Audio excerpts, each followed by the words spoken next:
at Heinz Field, home of the Pitt Panthers. This afternoon, the Syracuse Orange travel to the Steel City to take on Pittsburgh. It's all coming up next on the ACC Network.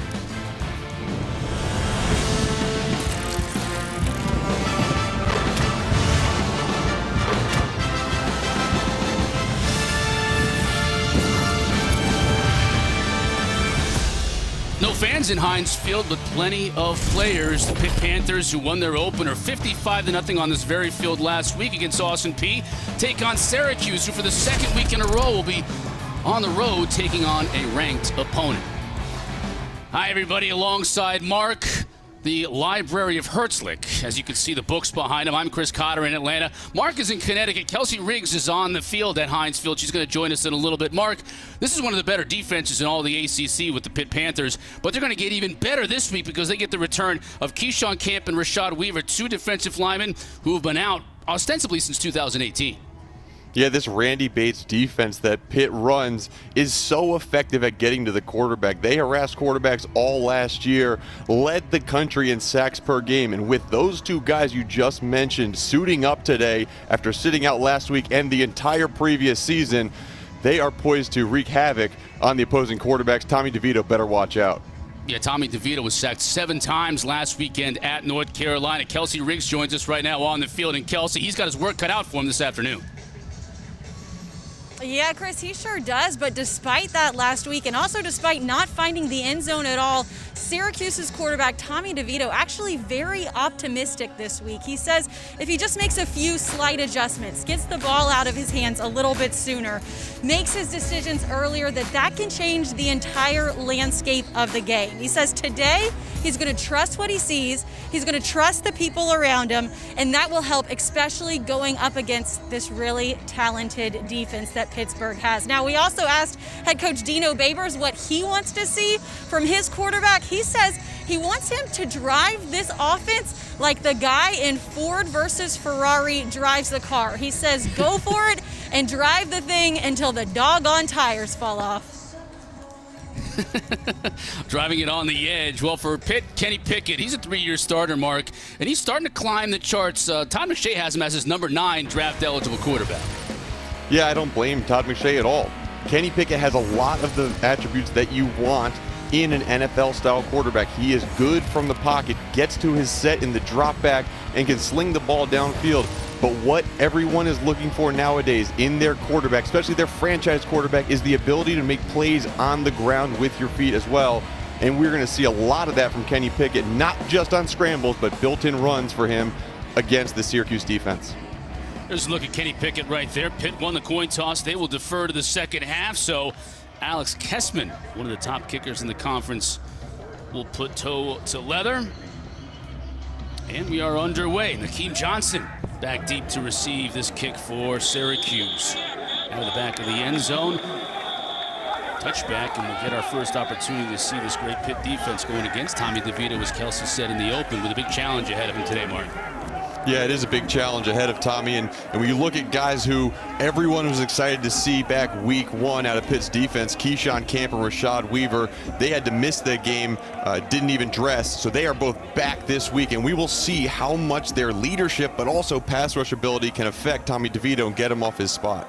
Need to get their running game going, too. They ran for 68 yards last week against North Carolina, and this Pitt defense, I know it was Austin Peay, but they held the Governors to just 1 yard on the ground. So DeVito in the shotgun as we start to pass immediately, and tried to find his receiver that time. Nakeem Johnson broken up by Damar Hamlin.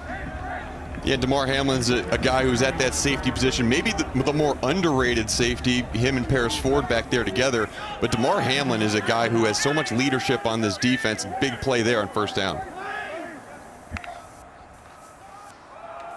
DeVito now faking the option. He keeps it, trying to find a little running room, and gets very little, maybe a yard. Patrick Jones is second there for the stop.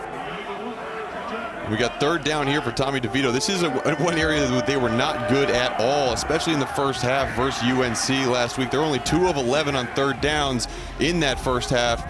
And right now, a 3rd and 9 is not the position Dino Babers wants to get into, but they're going to look for Taj Harris. Look at him, bottom of your screen. He's his go-to target on third down. Panthers bring 4. DeVito steps up, has a receiver, complete, and that's going to be enough to pick up the first down. Take a look at Anthony Quealy, not a name that we've mentioned, previously in previous years for Syracuse. This sophomore, though, had 4 catches last week. He's going to become a little bit of a go-to guy for DeVito. DeVito quickly with the fake, going back outside, and Paris Ford is right there on top of Quealy to drop him for a loss. Yeah, you talk about these wide receivers for Syracuse. You see right now how fast this Sterling Gilbert offense for Syracuse is going. They need to rotate a bunch of guys in, and so you're going to see more of Anthony Quealy, Nykeem Johnson, Sherrod Johnson. A bunch of these guys are going to rotate in, and already they're making an effect on this game. Loss of 2 on first down, 2nd down and 12. DeVito with the fake.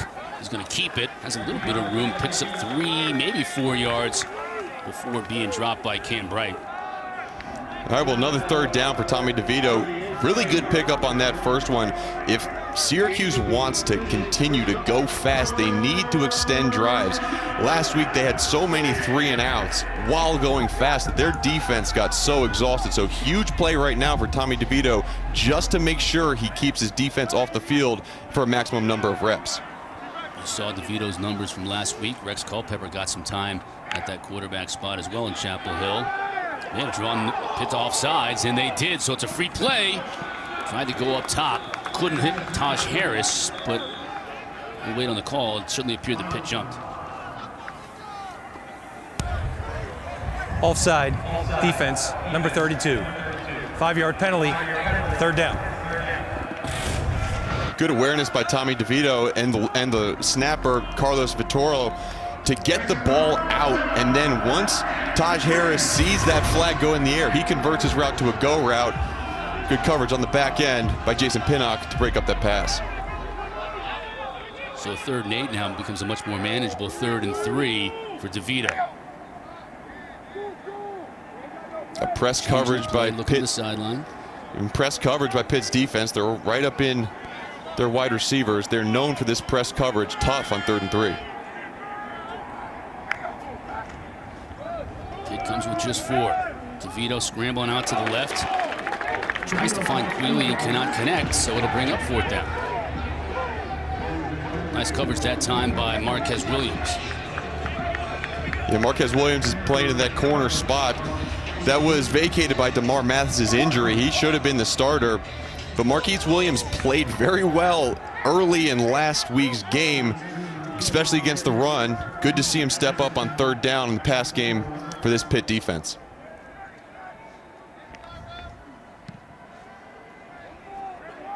Jordan Addison back to return this punt. He'll let it bounce, and it's a good punt out of bounds. Pushing the Panthers deep into their own territory, and our first opportunity today to take a look at Kenny Pickett. Well, long field here on the first drive for Kenny Pickett, but Kenny Pickett is no stranger to gaining yards. 3,000 yards through the air last year, approaching 6,000 yards in his career. We know he can throw the ball, but I think what he was able to do in the first game versus Austin Peay with his legs on the ground set up a lot of the play action plays later. Look for this Mark Whipple offense that's so known to air it out, to get these running backs involved early. 5 running backs scored touchdowns in last week's game. They would love to continue more of the same. Unlike Syracuse, Pitt starting the game on the ground, trying to get that ground game going, and Vincent Davis got the start. You know, Coach Narduzzi talked about all these running backs trying to find that number 1, and Vincent Davis, we did the game last week, Mark. He got really the lion's share of the carries, and he really liked what he did. That's why he's giving him the start today. Pitt trying to go fast, a little unusual here. Addison can't bring it in, and they'll bring up 3rd down for the Panthers. Yeah, it's a big 3rd down. You mentioned Vincent Davis, and when we talked with Andre Powell, the running backs coach, he said 3 things my running backs need to do: protect the football, protect the quarterback, and extend plays. And they felt Vincent Davis was maybe the best at making guys miss and extending plays. That's why you see him getting the start today. The Panthers trying to go a little tempo here. Pickett on 3rd down, back to pass. There's a 4-man rush. Can't find Addison. We do have a flag on the play. Let's check the call.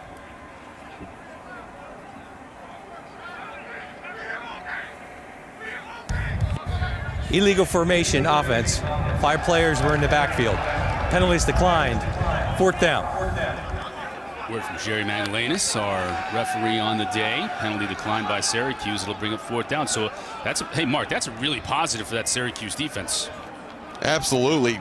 To get Kenny Pickett and this offense off the field so seemingly easily is huge for the Syracuse defense, especially to build confidence. They did not perform well in the 4th quarter the last time they came out, and to start that way is going to give their offense great field position after this punt.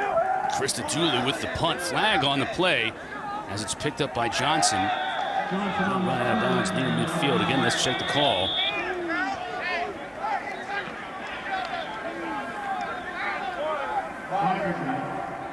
An illegal procedure against Pitt.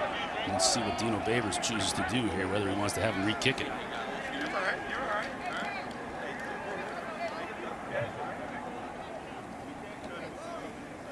Not much on the return there. I always like to make them re-kick it because those guys who just covered the punt are going to be tired.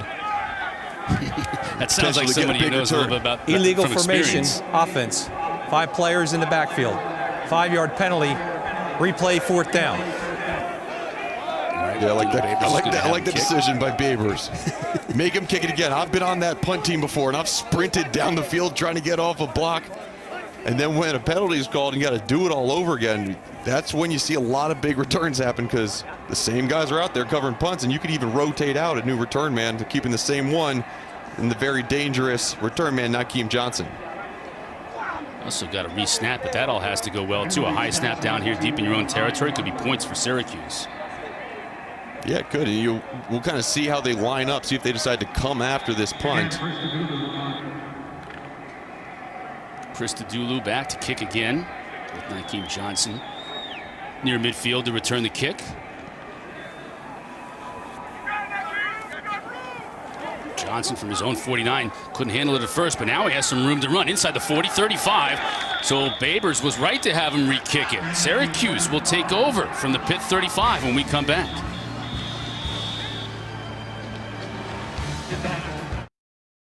Early, these two teams have a long history. You know, they're in the ACC now. They were in the Big East before that. And then, Mark, as independents, they played each other every year over the last 65 years, and in total, 76 years. That's a lot of playing. These are two teams that are very familiar with each other. And when you talk to some of the players, the rivalry runs deep. You know, some guys who are from Pittsburgh went to Pittsburgh just because of this rivalry game. It's shaping up to be a good one so far early. These teams are trading 3 and outs. Good starting field position for Syracuse, and Mark, the issues running the football continue. Yeah, and these issues are not just predicated on the offensive line. Not only is the offensive line not very stout and have not had a lot of experience playing together, but 2 of their top running backs, Abdul Adams and Jarvion Howard, opted out before this season, leaving the 2 backups to take their place. Real trial by fire, and now we'll have another opportunity for Jawar Jordan. Now that's a better pickup on 2nd down, but it will bring up 3rd down and 5 for the Orange. Yeah, He's it is. definitely the shiftier of the 2 backs. Yeah, and when I do see this run game work, a lot of times it goes over the left side of the line with Aaron Service, who's their leader and their 5th-year captain, and Chris Elmore, a guy who transferred over from tight end to play offensive guard. Right now, Tommy DeVito had a good play on the first 3rd and 3. Let's see if he can connect on a quick pass to his receiver or not with the flag. Flag down before the snap. False start. Offense. Number 60. 5-yard down. Matthew Bergeron, the guilty party. That's going to drive a coach crazy because you go from 3rd and a manageable 5 now to 3rd and long against this defense. They can pin their ears back. It's a completely different play call too. 3rd and 5 versus 3rd and 10. Those are 2 extremely different play calls. Really, the run game is completely out right now. They're going to have to look downfield again. Top target, number 3, Taj Harris. DeVito checks the sideline. Pittsburgh shows the pressure. Pitt's coming back out and check in. Look for them to drop out of this pressure. DeVito now flushed out of the pocket. He'll be sacked. First time in this game, and that's big old Kalijah Cansey from that defensive tackle spot. Keep an eye on number 8. Oh, great job of just beating 2 blocks. He beat The offensive guard, Darius Tisdale, and then the running back just swiping him by. Great pursuit to the ball, and this is a guy who's a redshirt freshman. Fantastic play to set up a 4th down and a punt to get his offense the ball back. So that great field position, especially with that sack, goes for naught for Syracuse. Nolan Cooney on to kick for the Orange. Addison will just let this one drop inside the 5, and it takes a pit bounce into the end zone for a touchback. You just want to make sure everybody is aware of what's going on in the ACC this year, because it's a very different season for so many reasons, and especially the way the conference kind of is going to play itself out. No divisions. So every team will be vying for the top 2 spots. Top 2 teams will play in that ACC championship game. Notre Dame joins now as a full member for the 2020 season, so they're eligible for the championship. So you got to figure that the Irish, along with Clemson and North Carolina, and maybe these Pitt Panthers, will be vying for those top 2 spots to play in that title game, either on the 12th or the 19th of December. Pickett now 2nd drive of the game for Pitt. Got plenty of time as he surveys the field. Now he's running out, and he's just going to have to get what he can, which is basically nothing. If there's one area that I would say is the strong point of this Syracuse defense, it is the back end. This is a new defense to Pitt. They're running a 3-3-5 as they hired Tony White to be their defensive coordinator this year. And that 3-3-5 is predicated on those 5 defensive backs covering up everybody. Great coverage on that last play, forced Kenny Pickett to run. Panthers again going with the running game on the left side. Vincent Davis, give him about 3 or 4.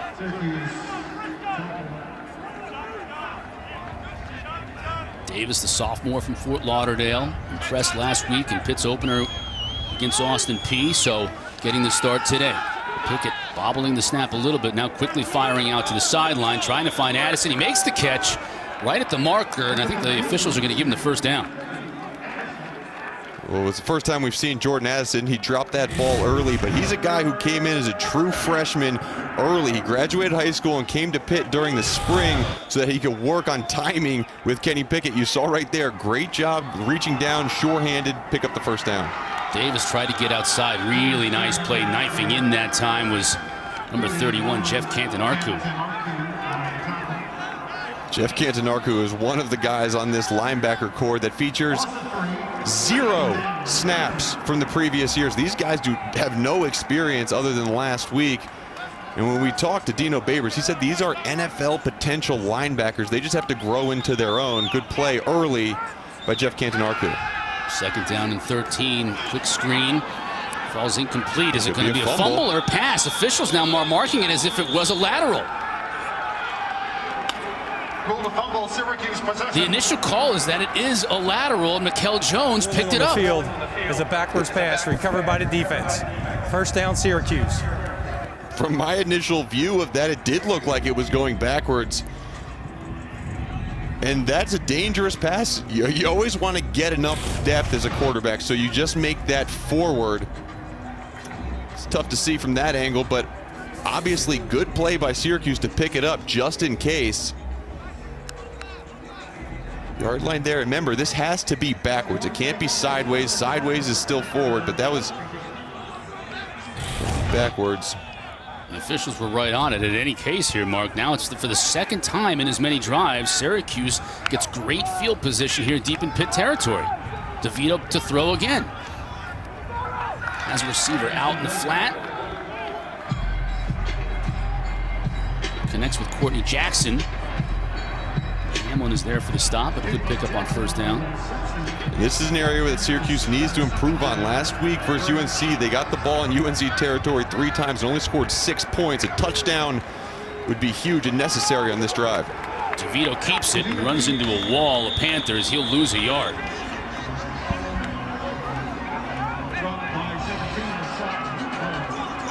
It's going to be tough sledding for Tommy DeVito on that keeper right up the middle. We mentioned Keyshawn Camp, Rashad Weaver, but this defensive line is stacked. Might be one of the best and most physical up front in the entire ACC. Rex Culpepper now in a quarterback for Syracuse. Keep an eye at the bottom of your screen. It's Taj Harris one-on-one. Culpepper will keep it. Same play and same results. wall of Panther tacklers, and he'll lose at least a couple of feet. Wendell Davis and company there for the stop. Yeah, so those struggles in the red zone continue, Mark. Yeah, an interesting play call too. You know, putting your backup quarterback in. Obviously, they wanted to utilize him in the run game, but really, I want to see what Tommy DeVito can do in that situation. He's got to prove that he can throw the ball into the end zone on a third down in the red zone. Didn't even give him the opportunity to try. Andre Schmidt now to give Syracuse the early lead.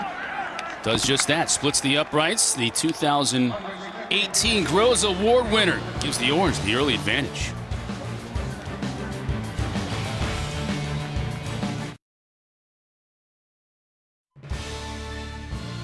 ACC Network Football is brought to you by Mako Medical, proud supporter of ACC Athletics. Well, you know what? What a great week this has been for Pitt Medical. You know, scientists developing a new drug, AB8, that's going to help to treat COVID. They're thinking they may have a therapeutic, a prophylactic involved with. They had the University of North Carolina, Chapel Hill scientists, along with some other schools working with them. So our hats off to you here at Pitt Medical Center. And ladies and gentlemen there, keep working hard. We are all behind you in this regard.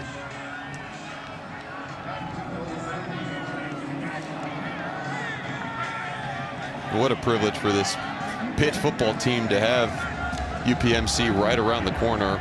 Randy Bates did his cancer treatments last year as he overcame tonsil cancer, and everybody remembers James Conner. When he battled his cancer, he was also treated there. So really multifaceted program there, and great to have such a fantastic medical center so close and so closely related to your football program. Yeah, defensive coordinator Randy Bates for Pitt said he came here to Pitt. He thought he came to Pitt to be a defensive coordinator, and he really came here to have his life saved because UPMC was so instrumental in his battle with cancer last year, in his continued battle with cancer. Yeah, knowing that you're going in for treatments and being in careful and attentive hands, and you know, someone that is known for being able to cure you is very, very relieving. Pitt trailing for the first time this season as they get the ball back, in a big run right up the middle by Daniel Carter. So our first look at Carter today. Yeah, Daniel Carter, a really good back. You're going to see him a lot more between the tackles, a little bit bigger than the other guys. 220 pounds. Coach said when he saw his legs, he said those will break some tackles. Didn't have to break very many tackles on that first run, and doesn't have to break any tackles until he got to the second level on this one. So two good runs by Daniel Carter, and first down for the Panthers. I love these play calls by Mark Whipple on this drive. You know, you had the fumble, you had the 3 and out, and you want to get back to running the football. He said good teams run the ball when they want to run the ball. You need to establish that early. Pitt player injured, Jake Zelinskas. We'll check in on him when we come back. Next, week 3 of the college football season rolls on. Number 1, Clemson hosting the Citadel. Then at 8 o'clock, it's Wake Forest and NC State in our ACC Network primetime matchup presented by Geico. Wake Forest has won the last 3 in that rivalry with NC State. Just down the road from each other, up there on Tobacco Road. Fun to watch those games later on. As we begin week 2 in the ACC schedule. Picking the handoff this time to A.J. Davis. Still no whistle. Davis still on his feet as he picks up a couple. So we saw Daniel Carter there for a little bit. He was just hobbled a bit on that last run, so he went to the sideline. First time you get a chance to see A.J. Davis, also a bigger back. Yeah, he is a bigger back, and he was their leading rusher last year, and he has really his career high, 103 yards on 16 carries versus Syracuse last year. Pickett stepping up into the pocket nicely, connecting with the transfer from Maryland, DJ Turner. Well, 3 run plays lead to a play action. A little ball fake to his running back, and he's able to fire it down the middle. That's a difficult throw, throwing that in cut over a linebacker's head, and that's what Pat Narduzzi loves about his quarterback, Kenny Pickett. Good catch by Turner, too. Now he tries to find his tight end, Lucas Kroll, and they can't connect. I know you love this kid. Oh, man, Lucas Kroll. He's a guy. So, first of all, in the most important thing that he is the flow coach for Kenny Pickett. They talk about the hair. You see that, those locks hanging out the back of his helmet. Kenny Pickett was saying he was going to get a haircut, and Kroll said, no, no, no. Keep it growing. You're just in the ugly phase. You got to get past it. But you see his stats and his numbers. Huge kid, super fast. Going to be a threat in this Pitt offense. Well, been in that ugly phase for decades. Can't seem to get out of that ugly phase either. Nothing ugly about that play. First down. Shockey Jacques Louis, who had a big game last weekend on the receiving end. Panthers now moving. Yeah, and back to Kroll, just what he brings. He was a transfer from Florida, as you said, and he was actually a baseball player at Jefferson College before that, but he's a guy that Mark Whipple can utilize in a bunch of different spots, line up at wide receiver spots, hopefully make big plays and a score with Addison. Down the field. And how about that big play? How about that big play to Jordan Addison, the true freshman? He had a drop earlier in the game, came back, had a nice catch. But this is a guy that Kenny Pickett feels if he can get rolling, he could be an absolute difference maker. Only 6 foot, but he can burn down the sidelines, get behind defenders, make a big touchdown pass, and catch just like that. And the Maryland transfer, Turner making a catch on that drive, and a young man from Frederick, Maryland, true freshman Jordan Addison with the score, and now it's Kessman on to make it a 4-point advantage for the Panthers. Kessman nails the PAT, 7-6. Pitt's on top, and just like that, Mark, wow. I mean, they struggled a little bit their first couple of drives, and that was efficient. Yeah, well, this is where Kenny Pickett just settled in. Okay, we didn't pick up that first down, went 3 and out, then we had a fumble. This is what NFL-style quarterbacks, NFL composure quarterbacks can do. Just settle in, play our football game, and have confidence in his offensive line and wide receivers to keep him protected and make catches down the field. Kelsey's got more on this freshman receiver. Well, one of the things that Kenny Pickett actually told us is although he is a freshman, and obviously this offseason has been very different, guys, with COVID, since Addison enrolled early, it actually helped them. He came in January. They were able to work on a little bit of that timing before things shut all the way down. Obviously very valuable when Pitt, like all of these other teams, have been so limited this offseason because of the pandemic. Yeah, Addison taking over. When you think about Maurice French, who had 96 catches last year, Addison has stepped in nicely in that slot spot. And it looks like this offense hasn't missed a beat. Hakeem Johnson. It's popped before he even got to the 20.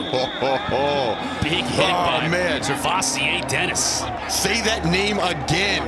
Servassier Dennis. Absolutely fantastic play. Oh my goodness. That, my friend, is how you tackle a football carrier. Man, coach talks about him. He's a guy who comes in on the third down unit to blitz package, but he's a guy who has great speed, change of direction, intelligent guy. Really pretty fancy play on that one. Getting jacked up in my house right now. Got to have you for the game, though. Don't go down to the gym in the basement just yet. A little later on tonight. Running game, 4 yards on first down. Okay, Jawar Jordan trying to get that established. Devin Danielson on the stop for the Panthers, and they want to go fast.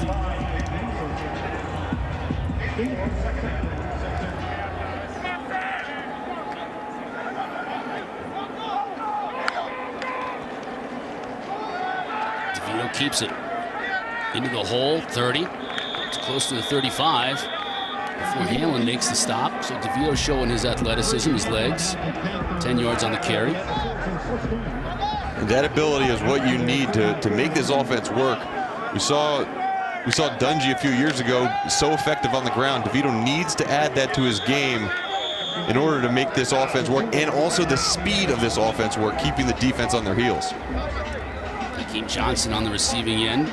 6 yards, quick passes.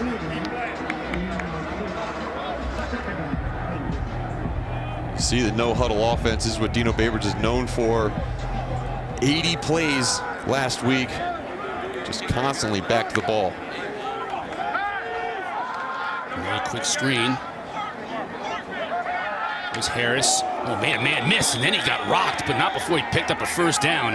Harris Ford let him know he was going to be around all afternoon long, but it was a nice move by Harris to get the first down. Harris is a guy in this offense that can absolutely make you look silly. He is so long and skinny, you don't think he can move the way he does, but his stop and start change of direction can leave guys laying on their face. Not Paris Ford, though. Paris Ford met face-to-face with Harris, but it's a first down for the Orange. Now going up top, DeVito trying to get the long ball going. Well covered. Hamlin was there, and Nakeem Johnson really didn't have any shot. Good coverage. Yeah, really good coverage. And, you know, DeMar Hamlin was just playing that post position, and Marquise Williams was stride for stride with Nakeem Johnson. Tommy DeVito wanted to take that shot downfield, put it out of reach of everybody, which actually, if you're going to take that shot just to loosen up the defense, good to put it away so no one catches the ball, especially the defense. Second down and 10 from their own 46. Pitt bringing just 4, but the pocket collapses. DeVito sacked for the second time today. Wow. Chris, we had an over-under. We talked about this on how many sacks we thought Pitt's defense was going to get. I said over-under on 7. I think you might have taken the over. Yeah, I took the over on that.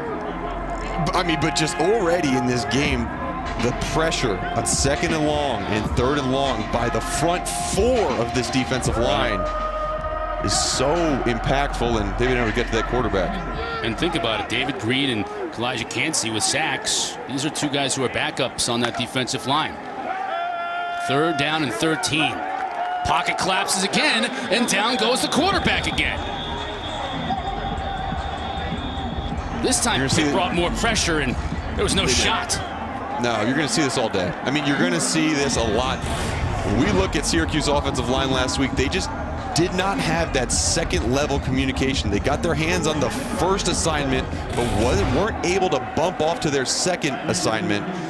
And you see that right there. As you bring more than 5 guys, they have a tough time communicating. Dino Babers was hoping that week 1 to week 2 transition would help fix some of that.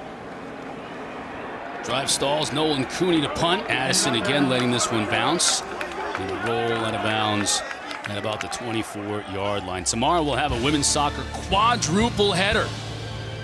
Starts with Virginia Tech and North Carolina at 11 o'clock Eastern in the morning. Then it's Louisville, Florida State, followed by Virginia, Clemson. And we're going to cap it all off with Wake Forest and Duke. Sunday best right here on the ACC Network and on the ESPN app. Saw the efficiency on that drive by Pickett. Last time out, 5 of 7. As he's starting to warm up, and they were moving more quickly too as far as tempo goes. Now under center, not something you see every day. Jet sweep. Good room to run by Addison, and he'll pick up close to 10, give him 9. Shifted motions are something that are known in this Mark Whipple offense. Right there, they created an unbalanced side of the formation. Syracuse wasn't able to adjust in a big run for 9 on 1st down. Davis just eludes a tackler enough to fall forward for the first. Final minute of this first quarter. Entertaining football game so far. Beautiful day in Pittsburgh. We talked a little bit about Tony White coming as the new defensive coordinator for Syracuse, and he has installed this 3-3-5 defense. You're going to see on 1st and 2nd down, really it looked like 4 down linemen, 2 linebackers, but then when you get into longer down situations, they have only 3 down. Right now they're showing that 3 down look. Pressure can come from anywhere. And it does come right up the middle, but Pickett avoids it. Fires a strike. Beautiful pitch and catch. DJ Turner on the receiving end for another 1st down. Kenny Pickett got hit hard low after the end of this play. That's one where you fall down on that hip and just hope you don't get a hip bruise. He's up walking nicely on his own. Yeah, looks pretty good. Pitt up 7-3 after 1 and driving once again.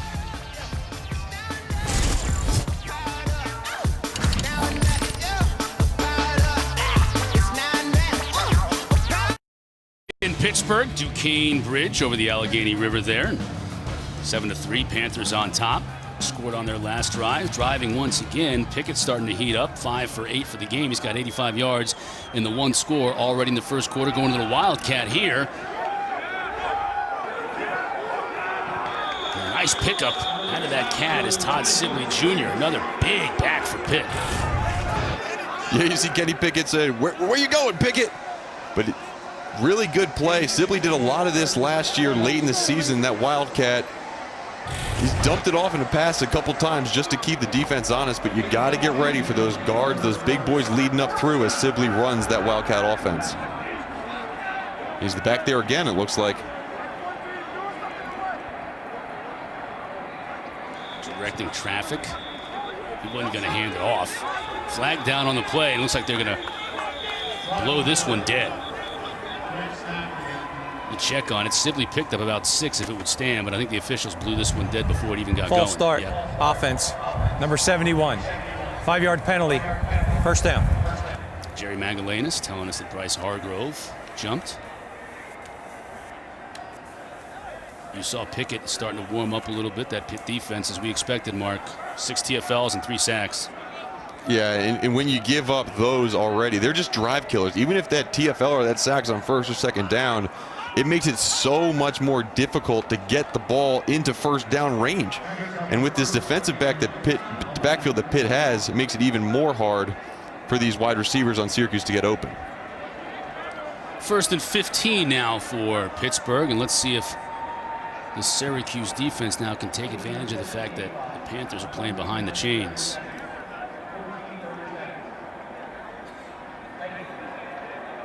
Officials setting the clocks. Pickett has a word or two with his offensive line. Big old Keldrick Wilson now in right tackle.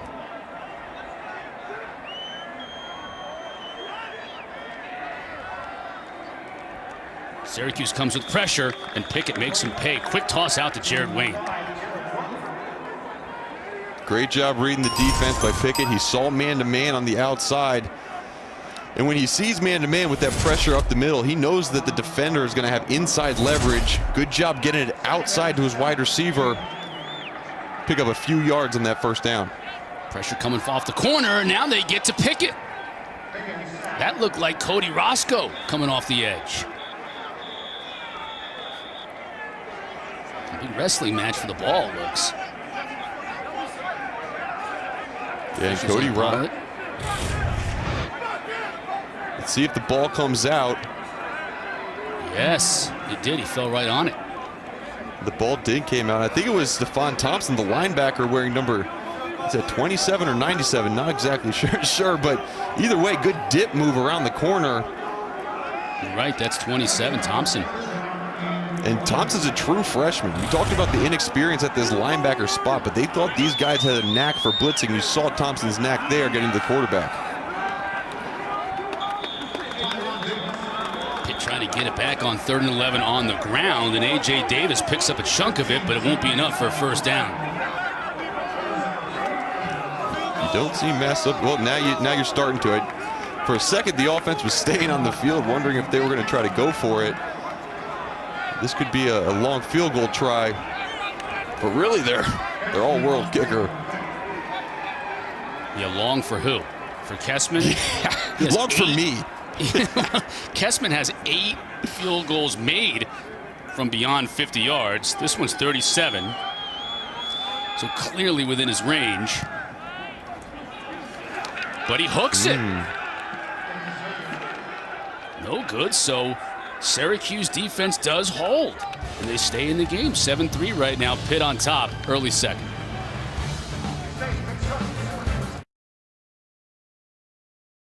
To Pittsburgh, where the score is 7-3 Pitt Panthers. There's been a physical play early, as you see Paris Ford absolutely DDT the receiver, and then Servassier Dennis with the monster hit. Ball has been on the ground some. Syracuse recovered, had to settle for 3, but Kenny Pickett found his freshman receiver Jordan Addison in the end zone. Alex Kessman did just miss a field goal, and that's where we get 7-3 Syracuse ball. Kessman 0 for 2 on the season. Shockingly, is 2 of the better kickers in the conference here in this game. Syracuse takes over, and immediately a flag on the play against, let's see how the call rolls. Looks like the officials picked it up. Yep. DeVito wants to get going quickly, and why not? First down, Orange.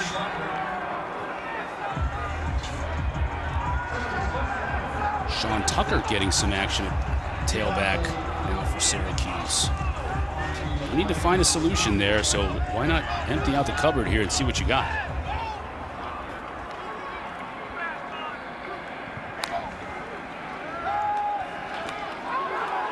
DeVito with the pump. Look out! Yeah. Engulfed by Panthers. Cansey was there again. That's Kalijah's second sack. Really good push up front, and that little pump that Tommy DeVito made. His receiver was not looking back on a hot route, and I mean, he is getting abused back there right now. Really good play and pursuit. Yeah, pursuit by Kalijah Cansey. But and remember, last year in the 9 sacks that Pitt had, one of those sacks knocked DeVito out, and now we see Rex Culpepper at quarterback. Culpepper immediately connects with the receiver in Nakeem Johnson. So a nice pickup, and maybe that'll get Culpepper going as we look at DeVito on the sideline being attended to by the staff at Syracuse. It is not a good look. You never want to see that from your starting quarterback. As effective or ineffective as he is, doesn't even matter. You just have an experienced signal caller there, and now Culpepper, really good completion on that first one. This is his offense now, 3rd and 11. Look for pressure out of this Pitt defense. They come with 4. So Culpepper going up top, and he has a receiver open. Connects with Harris. Stays on his feet inside the 10. He'll score. Wow, on 3rd and 11. 69 yards. Do we have a new quarterback in Syracuse Orange? How about that? You know what that reminds me of? Especially with that hair. Remember when Trevor Lawrence came in? First pass he threw, big touchdown. Are we making Trevor Lawrence comparison to Rex Culpepper already? Maybe we are. Great pass though, young fella. This will show you my age. I thought you were going to talk about Tannehill, the quarterback from South Carolina, way before we had Trevor Lawrence at Clemson. Either way, Syracuse fans pleased with that development. First touchdown of the year for Taj Harris. And you said in the open, he's their big play threat, and he makes good on that comment. Schmidt with the extra point. Syracuse back on top, just like that. Harris avoiding the tackler, staying in bounds. Orange by 3. All night. Back at Heinz Field, just like lightning. Culpepper to Harris, 69 yards for the score. Syracuse takes the lead. 2 plays before that touchdown, though. Tommy DeVito was shaken up with more on that. Let's go down to Kelsey. Yeah, Tommy DeVito getting checked out on the sidelines, was able to stand up and walk around, so we'll see what happens when he comes back. On the other side of the ball, though, this Pitt offense getting ready, and the running back, Daniel Carter, one of the freshmen on the sidelines, also sitting alongside number 41, Jake Zielinskis. This is a guy that maybe doesn't have the biggest impact on the field, but let me tell you what, guys, he has a huge impact on this locker room. It has been nearly 5 years since Jake Zielinskis actually played in a football game. That is almost 1,800 days of just working towards getting back on the field, getting healthy. When he was actually in high school, he tore his hamstring, worked back, and has been part of this team for a long time. Last week got his first opportunity to play, and as we saw earlier, was injured. He's got ice on his right leg, but let me tell you what, I talked to him this week. He says it means so much to him that the fact that he has this opportunity, was also awarded a scholarship in the preseason, and this is a guy, as I mentioned, that everyone has rallied around. You see players continuously coming up to check on him. We'll continue to keep an eye on both of those players. Yeah, it's a shame after waiting all that long. You see the ice pack on his right leg, and Carter with the ice on his left ankle. So we'll keep an eye on those 2 players for Pitt. Mistake by Syracuse on the kickoff, giving a little bit of an extra field position to Pitt. Straight up the middle went A.J. Davis, another flag on the play.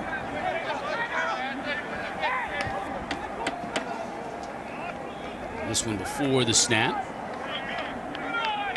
Maybe he's looking at the Syracuse sideline. If it was before the snap, there's no option.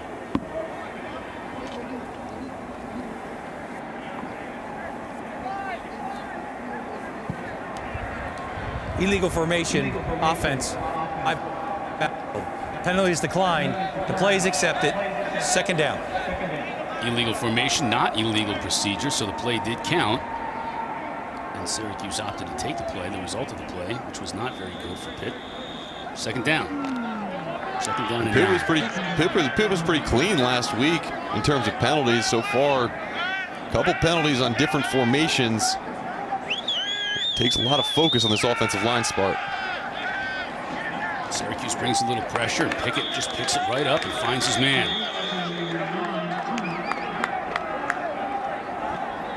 Finding DJ Turner. Nice pickup on second down, but it will bring up a third down, and here's a great opportunity, Mark, for Syracuse to get that defense off the field and put the offense right back out there. Yeah, this is where Tony White's 3-3-5 defense will shine. Look for three guys down, a lot of linebackers, safeties around the ball. They're going to bring pressure from a lot of different places and really isolate their defensive backs in man-to-man on the back end. Pickett trying to find his big tight end, Krull, and does. That's a first down. And you see right there how Krull can be effective. That big body, 6'6", 270 pounds, able to just position himself between the ball and the defender. Kenny Pickett, you know, they have only been playing together for a little while, but they have a very good relationship, and was very excited to see that connection. Let's see if they continue to connect when we return.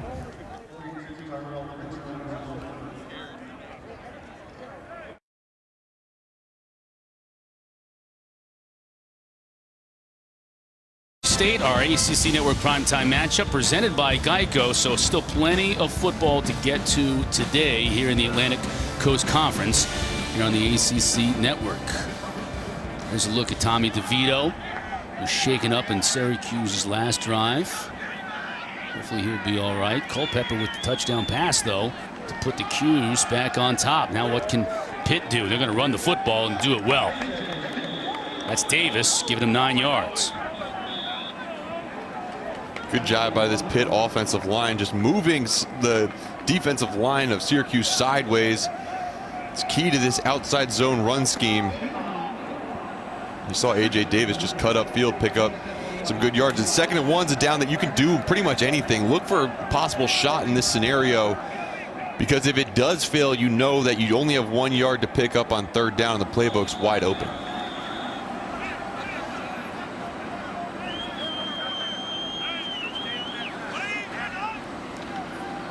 Turner in motion. Big collision that time. As Canton Arku with the running back in the hole, but just enough for a first down for Pitt. Canton Arku has a good start to this game. Really wasn't impressed with his physicality watching him against UNC, but it was obviously something that was pointed out on film, because he has played much more physical and aggressive, at least up into this point in this game.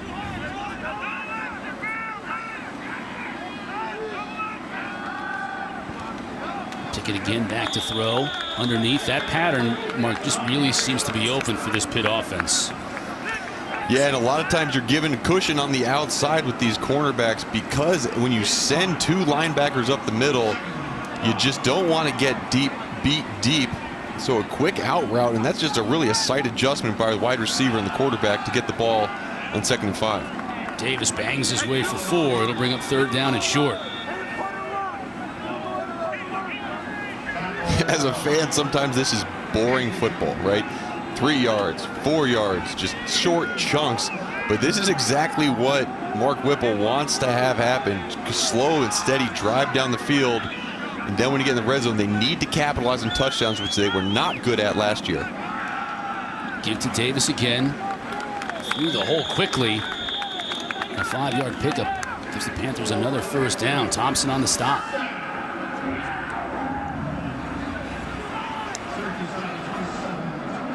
What's interesting is that Pitt is starting to get this running game going, Mark, but now they also want to go quickly. They want to keep Syracuse on their heels. Orange bring 5. Pickett steps up, and he'll be dropped for a loss. Looked like he might have had a running lane, but that closed down quickly. Thompson was there again. 27's been all over the field for Syracuse. Have a flag on the play. We'll see what this amounts to, but check out 27 chasing down Pickett. And again, he beat two blockers. First, he got around Jimmy Morrissey, their stud captain center. And then A.J. Davis, he beat that block to get back, take down Pickett for a short run. Our referee, Jerry Magalanis, having a discussion with the other officials. Waiting for him on the flag. Thrown in the secondary.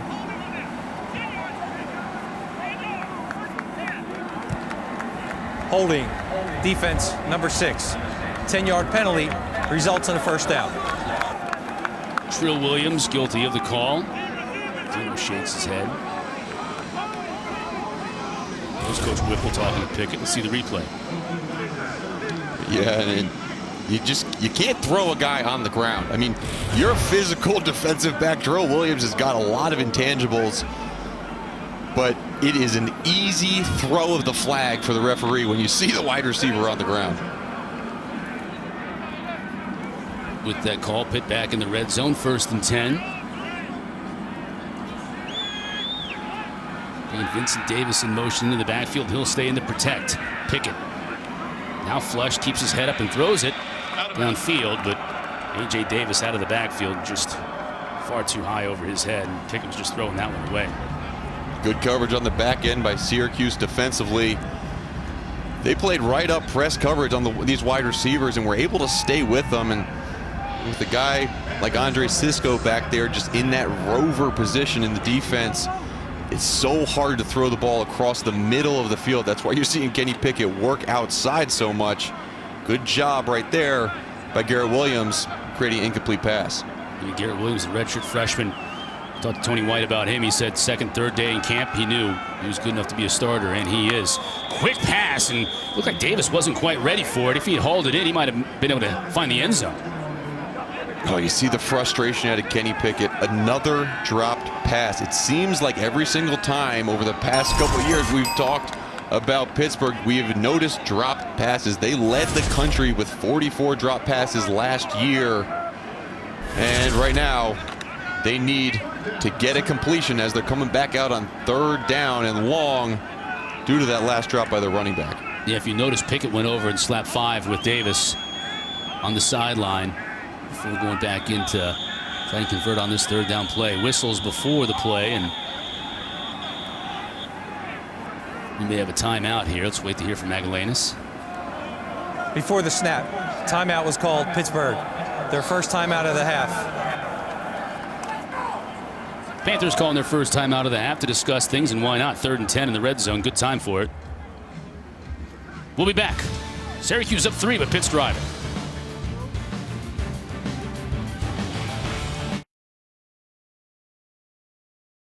In this first half, Panthers coming out of a timeout. Kenny Pickett discussing things with Coach Whipple and Arduzzi. What they want to try here on 3rd and long.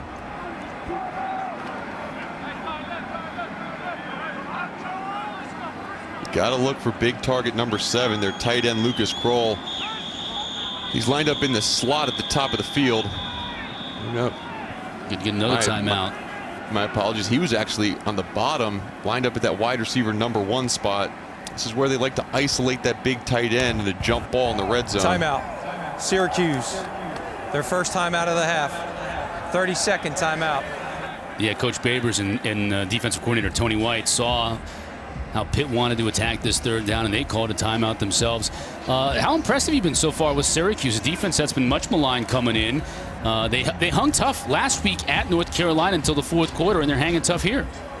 Well, when you look at where they ended last year, they fired Brian Ward with a month left in their season because they knew they had the players. And what you're seeing right now is that defensive backfield with Trill Williams, Andre Sisco, Ifeatu Melifonwu, their ability to play solid coverage behind a blitz. You can allow those dink and dunk passes up front in front of you, but you can't get beat deep.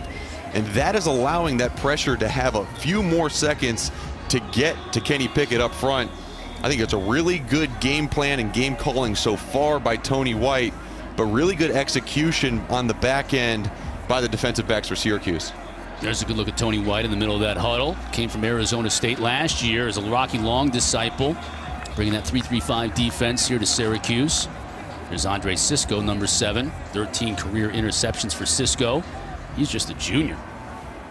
Yeah, just a junior. I mean, I don't think he will probably play much more college football after this season. He could really play 3 more years, which is kind of insane to think about. Right.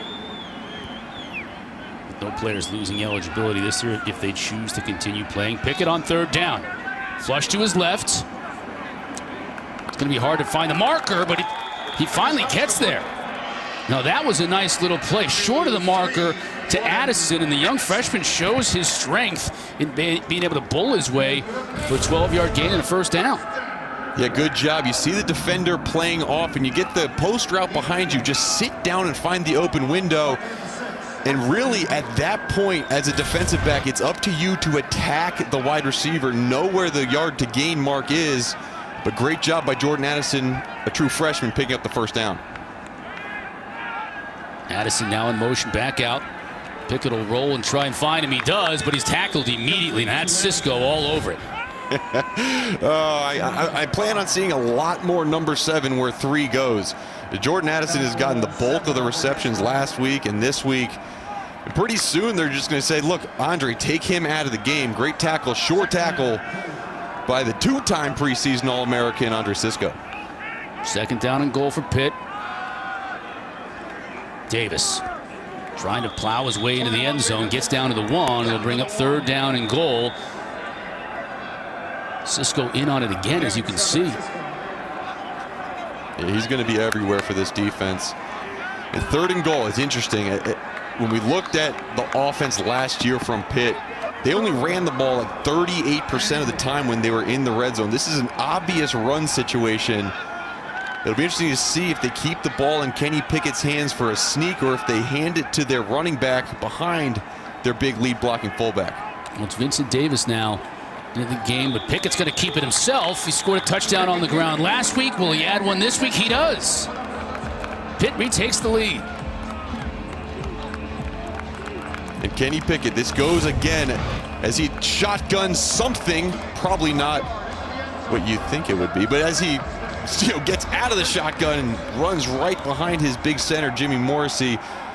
He read that defensive front. If there was a gap at all in there, he was going to take the sneak. He probably had the option to hand it off on an ISO play, but good job and good experience by Kenny Pickett to read the D and get in for the touchdown. Kessman adds the PAT, so just like Pittsburgh with the 14-10 lead right now, back and forth we go. Kelsey Riggs down on the field. Kels? Yeah, guys, just wanted to add a little bit on Kenny Pickett. We've heard what Coach Narduzzi said this offseason, talking about how underrated he thinks his quarterback is. And Paris Ford echoed some of those same things when we talked to him. These defensive players know Kenny Pickett very well from going up against him. He said Kenny had the best camp this offseason. What stands out to him is his toughness, his knowledge, and mentally and physically what he's able to do. So not just the coach of this Pitt team that's impressed with their quarterback so far, but also the defensive guys. See Pickett working on his flow. Kroll's helping him out with that. Oh yeah. See, Chris, thank you for bringing it back to the flow. I like the flow he's got going on. A little sweat in the flow. And to me, it's not really that ugly right now. He's doing a pretty good job. Lucas Kroll will be proud. Did you see Nick Patty, backup quarterback with the great mustache, having a word with him too?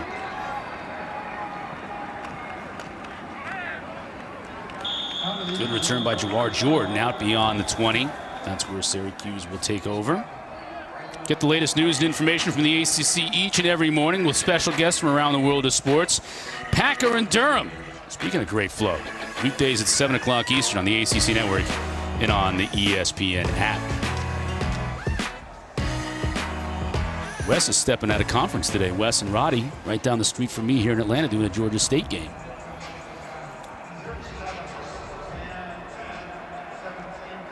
DeVito continues to be on the sideline. He was hurt earlier in the game, and Culpepper came in and threw a touchdown pass. Culpepper staying in as Syracuse tries to find some room on the ground, and Nothing doing for Jamar Jordan.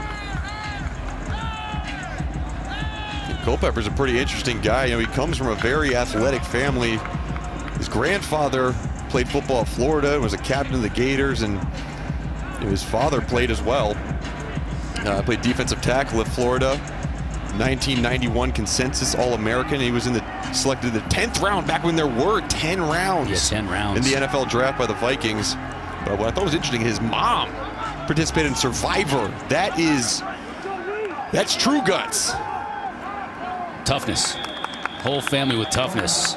Maybe some confusion on that route running there. It looked like Nakeem Johnson might have been the primary receiver, but Culpepper can't hook up with him. 3rd and 10 for the Orange.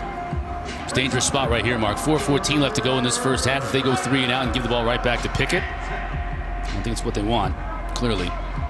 No, it's not. And you remember, Pitt won the toss. They deferred to the second half, so they can get it 2 for 1 at the end of this half and the beginning of the next half. Could be real problematic for Syracuse, so this adds to the importance of this play on 3rd down. Syracuse is 2 of 6 in converting 3rd downs. Culpepper's going to try to do it on his own, and not even close. Cam Bright was there.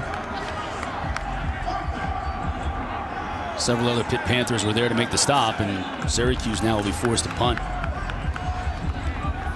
It's two play calls that I don't like from this Syracuse offense. One was in the red zone when Culpepper came in initially, that quarterback draw, and then again on 3rd and 10, another quarterback draw.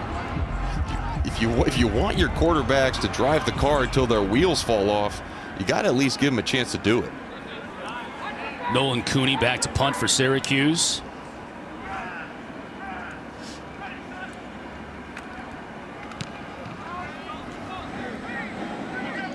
Addison back to receive a good punt from Cooney at his own 28. And good coverage. Addison dropped for a loss. That looked like Luke Benson, the backup tight end, on the tackle, and it was. So 3:16 remaining in this first half. Pitt up 14-10 thanks to Kenny Pickett doing it with his arm and with his legs. Yeah, and he's been good. He's settled down after a first couple drops and then a fumble on the backwards lateral, but he has settled into his own, hit his plant foot on the back leg, followed through with his passes, ran the ball in for a touchdown, and finished it off with a nice glass of milk, it looked like, with Jimmy Morrissey, his center. They have that tradition they've been doing for a long time, and they hope they get many more of those after touchdowns this year. 2 team captains, Morrissey and Pickett in the battery, and try to unload it in the screen to his running back, and eventually the ball was caught by Davis, but he takes a big loss on the play. Yeah, if there's one area that I've seen Kenny Pickett struggle in today is those little short dump offs to his running backs. Looks like that one might have even gotten tipped on the edge by Cody Roscoe, but he has not been accurate putting the ball in stride with his running back. Now they need to be more sure-handed and catch the ball the first time. Here's Davis on the outside. Has a block out there on the outside. That's a nice pickup. Wasn't sure how far that one was going to be able to go, but before Ife Melifonwu made the tackle, Davis got about 15. And you saw that last play, the lack of pursuit by Syracuse's defense. They're getting tired. Pitt's run 38 plays as opposed to Syracuse's 27 so far, and these guys seem to be sucking wind wearing orange. Pickett on 3rd and 6, overthrows his receiver, got a flag down on the play.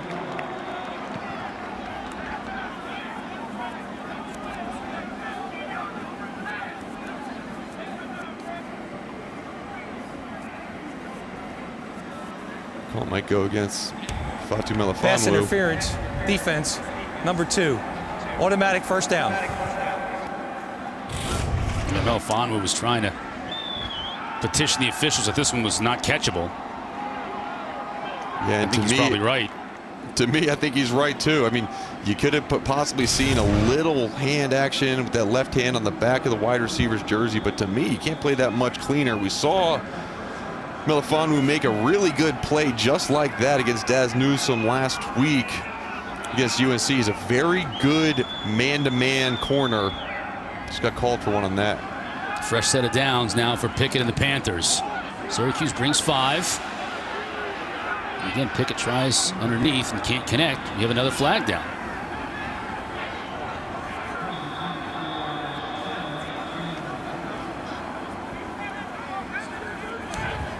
Personal foul. Roughing the passer, defense, number 27. 15-yard penalty, automatic first down. And Stephon Thompson this time got there late. Oh, great move by Stephon. That's not a good call either in my book. He was on his way. He did not hit the quarterback with the crown of his helmet. Kind of drove through. Maybe maybe at the last minute he got, fell down, but you're making the tackle. You're in stride on their way to the quarterback. I like the effort. To me, if I'm Dino Babers and I'm Tony White, when you look back at film, you say that was a very good hustle play. Maybe just let go at the end, but they're impressed with what they're seeing from Stephon Thompson, their true freshman, especially in the blitz game. Look at Jalen Barden. Speaking of true freshman, Mark, he was shaking up a little on the play for Pitt. Yeah, and they were impressed with him. He was a guy who, they didn't really see him getting a ton of playing time except for against Austin Peay when he went, and all he did was just take the top off the defense. He's got elite speed. See if he returns back to the game. Moments ago, it was 3rd and 6 for Pitt deep in their own territory. Now they've moved into Syracuse territory with hardly a tick off the clock. Pickett now flushed. This time he gets it to his receiver in a good spot. But a nice tackle by Trill Williams coming up and limiting Pitt to just a couple of yards. That's Todd Sibley Jr. in the game for the Panthers. They continue to rotate backs, moving quickly now under 2 minutes. Sibley bounces it outside. No, that's Vernon Davis. Vincent Davis, excuse me. Picks up about 4. I bet they wish they had Vernon Davis on the team. Vernon would be a little bit bigger than Vincent. Maybe 2 Vincents would make one right. fight. But right here, 3rd and 4, we talked about that double score opportunity for Pitt before the half and then right after the half. Huge play for Syracuse if they can get Kenny Pickett and this Pittsburgh team to settle for a long field goal. Now Davis flanks to the outside. Pickett batted down on 3rd down, and that'll bring up 4th down. Now what do you do here? You got a kicker that can kick it a mile. It would be about a 54-yard kick if they went for the field goal. Looks like they're keeping up. Kenny Pickett's talking to Mark Whipple. Same coach. And we made mention just a moment ago, Alex Kessman 0 for 2 so far this year kicking field goals. Yeah, and this is taking a long time right now for him to make this decision. Looks like they're sending Pickett back out onto the field. He's right in that no man's land where it's a very long field goal. But you got to convert here. You're going to get some momentum to Syracuse offensively going into the half.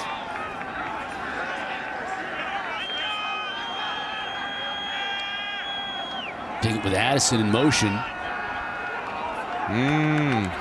Flags down. Pickett to the sideline. And the catch is good. Jacques Louis made the grab on the sideline. Let's check the flag. It looked like Pickett thought he might have had a free play. Let's see if that's the case. Oh, man. It did look like that. It looked like a defensive tackle jumped over the line of scrimmage before the ball was snapped.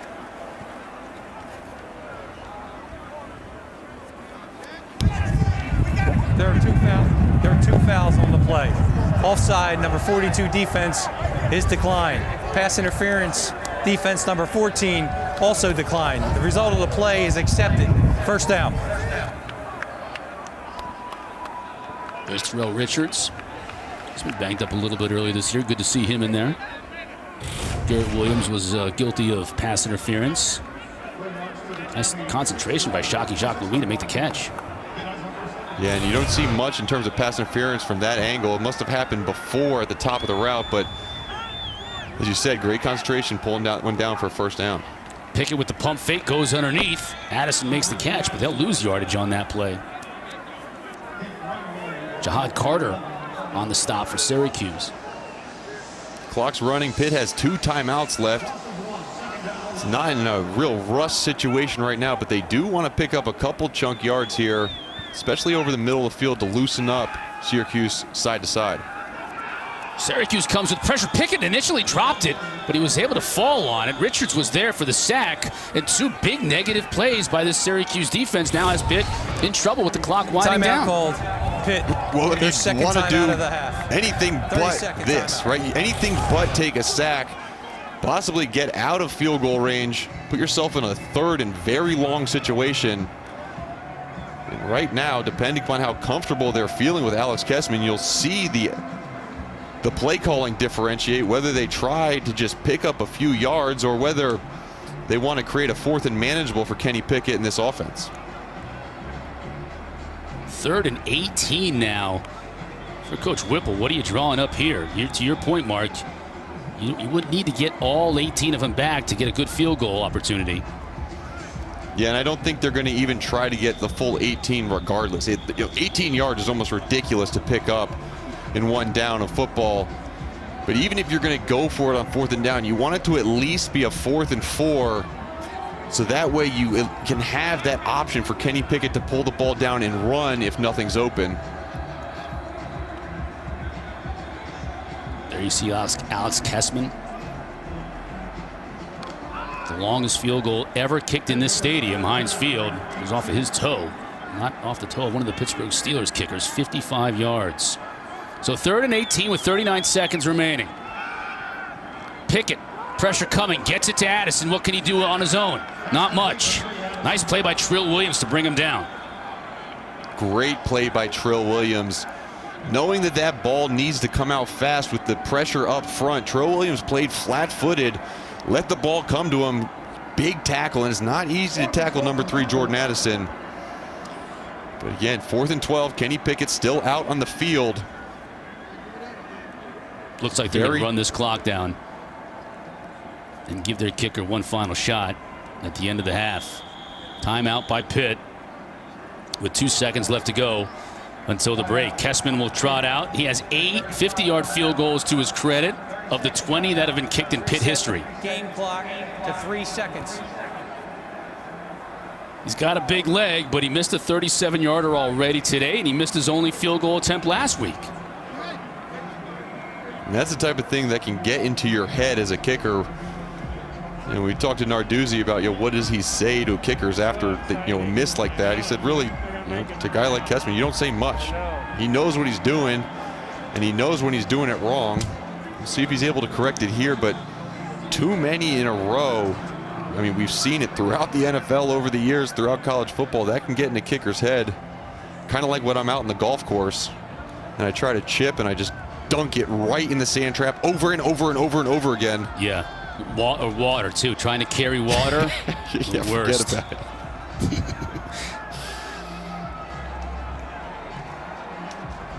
Kessman will come in, the 4-year starter, to attempt a field goal at the end of the half. This one's going to be about 46 yards. Officially 46 yards. He's got the leg for it. This time from the left hash mark, missed from the right earlier.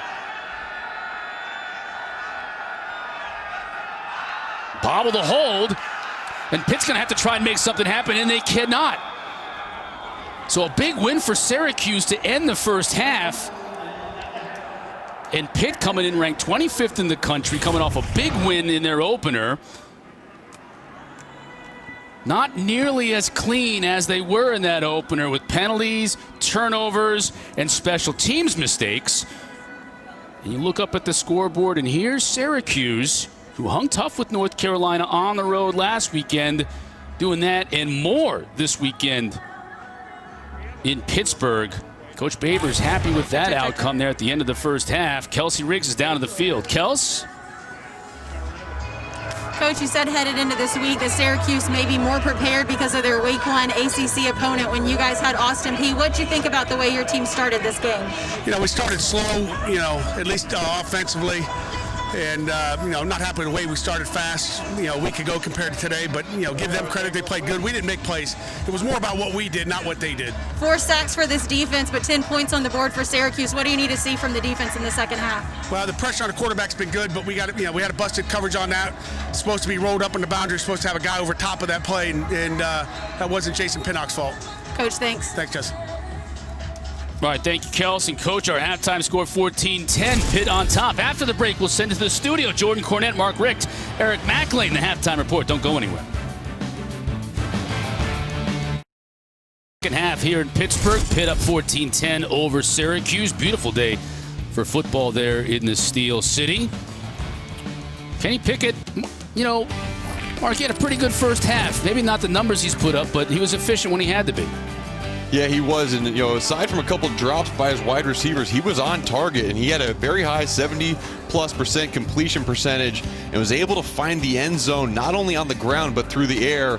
And on the other side of the ball, with Tommy DeVito going down, Rex Culpepper stepped in, a guy who's a fifth-year senior, and he looked like it. Big pass on his second pass of the game to Taj Harris for a long touchdown, and Culpepper provided a little bit of a spark for this for this Syracuse offense, and we'll see if he continues to play or if Tommy DeVito is coming back on the field injury-free. Yeah, both DeVito and Culpepper were warming up before this kick right here, as we're underway here in the second half from Pittsburgh. Addison just lets it go out the back of the end zone. Kelsey Riggs is on the field. Kels? Guys, no injury update for you on Syracuse's Tommy DeVito, unfortunately. What I can tell you is he did run out of the tunnel with his helmet on, so we'll see if they go with Rex or if they go with Tommy DeVito. But as you mentioned, a fifth-year guy that they have in Rex Culpepper, and quite the story behind him as well. He's actually a cancer survivor, was diagnosed back in 2017 with testicular cancer, missed that season, and then later came back, was cancer-free in fall of 2018. He was awarded the Courage Award for Syracuse, and guys, they say he's a really interesting player. Yeah, I know you can empathize with his plight there, Mark, being a cancer survivor yourself. Great to see him here in action today. Yeah, and it really is, and I'm sure just from reading articles and hearing people talk about his fight and his journey, his support from his teammates must have been so immense during that time. He had a very good relationship with former quarterback Dungy, who reached out to him a lot during his cancer treatments, and great to see him back and healthy and playing the game that he loves. Pickett misfiring on first down, finding Addison on second. There you see the Rex Strong wristbands, signing autographs for kids. Best thing on that whole entire graphic right there was cancer-free since 2018. And we'll see if we get an opportunity to see him at quarterback for Syracuse. Right now, Pickett trying to convert a third down. Running for his life. Can't connect, so a big 3-and-out for the Syracuse defense to start the second half. There's Mikel Jones applying the pressure. Another one of the young linebackers. Not a lot of size really at that linebacker spot, but they are fast. Good job maintaining that inside-out pursuit, and that's a 3-and-out to start this drive. We talked about the ability for Pitt to finish the half with a score and then come back and get a score at the beginning of the second half. Syracuse defense stopped both of those attempts, holding him to 0 points. Here's Johnson trying to wiggle his way out of a tackle, gets it to the 34. Let's check on the laundry.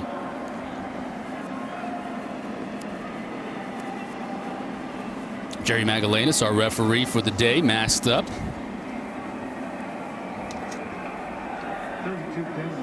Only when it is essential to communicate does he take the mask down.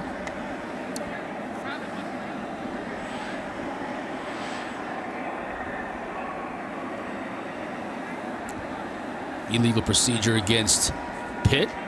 Illegal block in the back against Syracuse. Looks like we'll repunt this one. There are 2 fouls in the play, one by each team. 5 players in the backfield. Illegal block in the back. 15 return team. Those penalties will offset 4th down. Correction. Another opportunity to block force a repunt. Number 19. We saw what happened the first time Pitt had to punt for a second time. Big return by Nykeem Johnson. A good point. Definitely helped their field position on that transaction. Let's see how it does this time. Chris Didulo, good punter for Pitt. Young man junior out of Melbourne, Australia. Keeping that pipeline going. 3-year starter.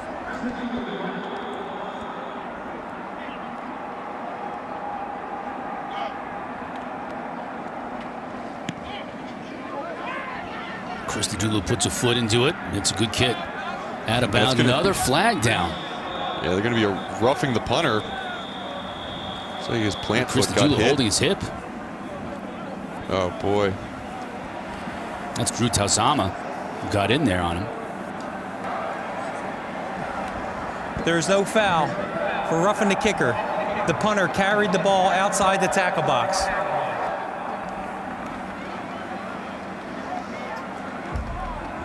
Well, Tuazama escaped that penalty, which is good for him. He got called. He was the one who got called for the illegal block in the back last week. That took back a touchdown score and a big return.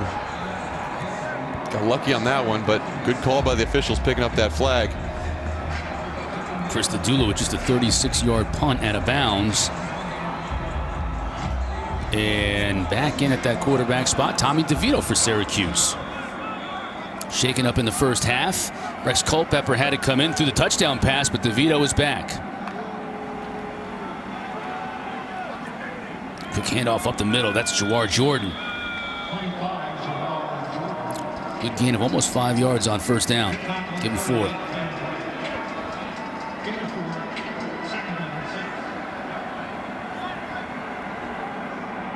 Any positive yardage for Syracuse allows them to speed things up offensively. And here comes Jordan right up the middle. Tripped up by Hamlin, but not before he picks up a first down. Really good job by the offensive line picking up a run pressure. And you saw on the left side of the line of scrimmage, number 63, Chris Elmore, got that long hair sticking out of the back of his jersey. He's the guy who's just playing guard for the first time. Really was a tight end / D end before. Good block, springing the runner free. Harris had no shot to be sprung free on that play. Cam Bright's been all over the field for Pitt this afternoon. He led a whole host of Panthers to stop Taj Harris for a loss. Yeah, Cam Bright's a guy, he's not the biggest linebacker, but he is very fast and a sure tackler. He missed so few tackles last year. I had him on my board every single week. I wanted to just see the number of missed tackles he had, and it remained very low throughout the entire season. Jordan again up the middle. That play seems to be working a little bit, paying dividends for Syracuse. You'll get a solid pickup on second down, but it will bring up 3rd and long. And you're seeing a lot of these up the middle runs lean towards that left side of the line of scrimmage. Again, Chris Elmore, they call him Rhino. A lot of questions about his ability to move guys off the ball. Only 288 pounds. We say only 288 pounds because he played tight end before, but good job up there picking up yards for his running back. On 3rd down, Pitt comes with pressure, flushing DeVito out. Stays on his feet. Now he'll have to do it with his legs, but he has some room. Comes up about 3 yards short. Paris Ford came up from his safety spot to make the tackle. DeVito unhappy with himself because he thought he might have been able to pick it up. Well, Pitt brought pressure. Paris Ford was, well, it wasn't Paris Ford. We had Cam Bright almost had a handful there in the backfield. But you saw Tommy DeVito look pretty healthy on that last scramble. I don't think his legs bother him too much anymore. But 4th down and 3. Gosh, huge play here. This really could be a momentum swinging play either way. Get the ball off fast. Only 7 seconds on the play clock. DeVito has Jawar Jordan in the backfield. Pressure coming off the edge. DeVito's going to go down. Pitt will take over at midfield. There's Rashad Weaver. Welcome back, Mr. Weaver. Missed the entire season last year with a knee injury. He had to sit out. They said it was so difficult even practicing with him. But welcome back, Rashad Weaver. Big sack, forcing Syracuse to punt.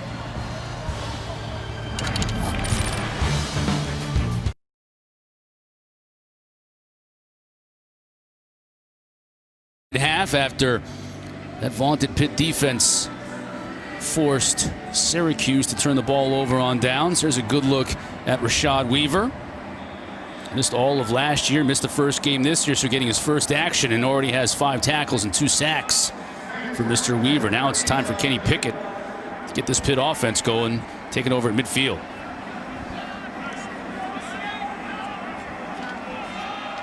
They give to Vincent Davis.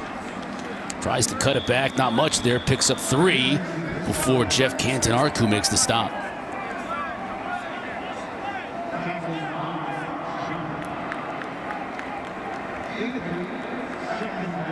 I've really been impressed with what Syracuse has done defensively to start this half. Really good job forcing 3-and-outs, getting the ball back to their offense. You got to continue to do that, especially when your offense is not firing on all cylinders. Give them more and more opportunities, because you never know when Taj Harris is going to break another one down the sideline. I formation, Pickett back to pass on play action. Has a receiver, couldn't quite hook up. He was going for his tight end, Lucas Kroll. Jahad Carter was there on coverage. And he had him. He had him streaking across the field and beating the defender. That's a missed ball by Kenny Pickett. You got to put that out in front of your big tight end. Now again, 3rd and 7 already. Big 3rd down. Need to convert. Watch as he throws this ball. Just isn't able to put it out in front of his tight end. But 3rd down. Little bubble screen. Jacques Louis wiggling his way out of tackles, but not enough for the first down. It'll bring up 4th and 4. So now Pitt in a very similar situation to where Syracuse was just moments ago. Yeah, and the only difference right now is that you're in that territory where you could kick it with that long field goal of Kessman. But again, okay, we're going for it on 4th down. Another huge momentum play either side of the ball. See if Syracuse brings pressure like they did last time. They do. It's picked up, and Pickett can't find Kroll, but we have a flag thrown on Garrett Williams.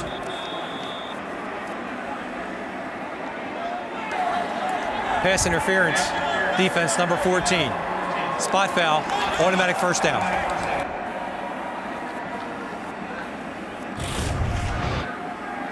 Take another look. Again, it must have happened at some other point, because Well, he gets that right leg. Yeah, maybe that. Yeah, to me, it's a tough call, but that's one where you just want to let football players play football. Again, I'm a defensive guy, so I err on the side of the defender. 4th penalty of the day by Syracuse, leading to a first down by Pitt. So keeping these drives alive. Vincent Davis isn't going anywhere. Terrell Richards puts a stop to that.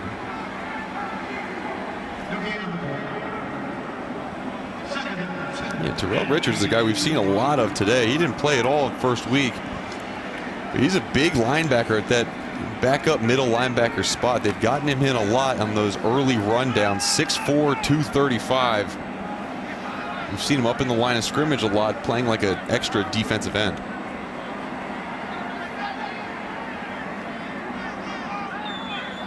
Pickett now under center. Addison in motion on the jet sweep. Gets a block on the outside. Good block and a good hole to run through. And Addison picks up another first down.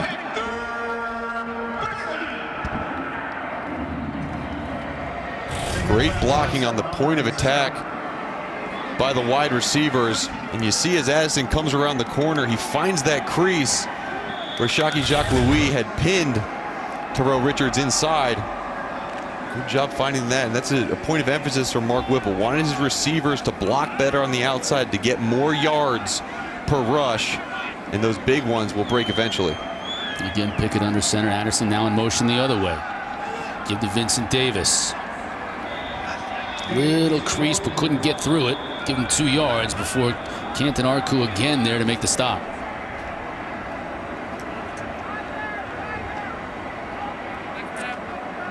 Well, Syracuse defensively is definitely making Pitt work for these first downs and work for every single yard.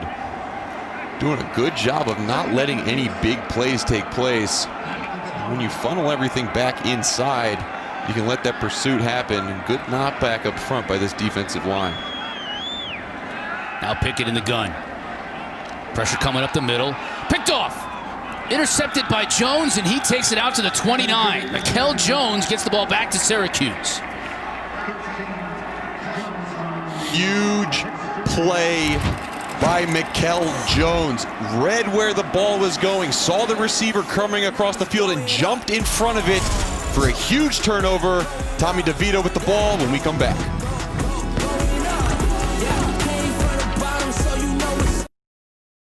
big turnover from his defense. You see the defensive line stunt up front. Brings Cody Roscoe in on the quarterback, virtually unblocked, forcing Kenny Pickett to throw the ball. And great vision by Mikel Jones to step in front of Lucas Kroll for the big turnover. And momentum is now on Syracuse's side.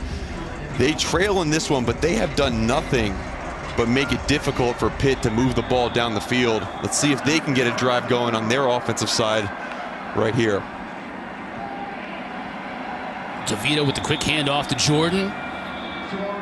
Give him 3 on the play before Chase Pine brings him down. Jordan has been the primary ball carrier for the Orange today. We saw a little of Sean Tucker earlier. Mackenzie Pierre maybe on a drive. But Jawar Jordan out of Farmingdale, New York, he has been the bell cow. Gets it again here, bounces it outside, shows that speed and quickness. And finishes the run, too, for the first down.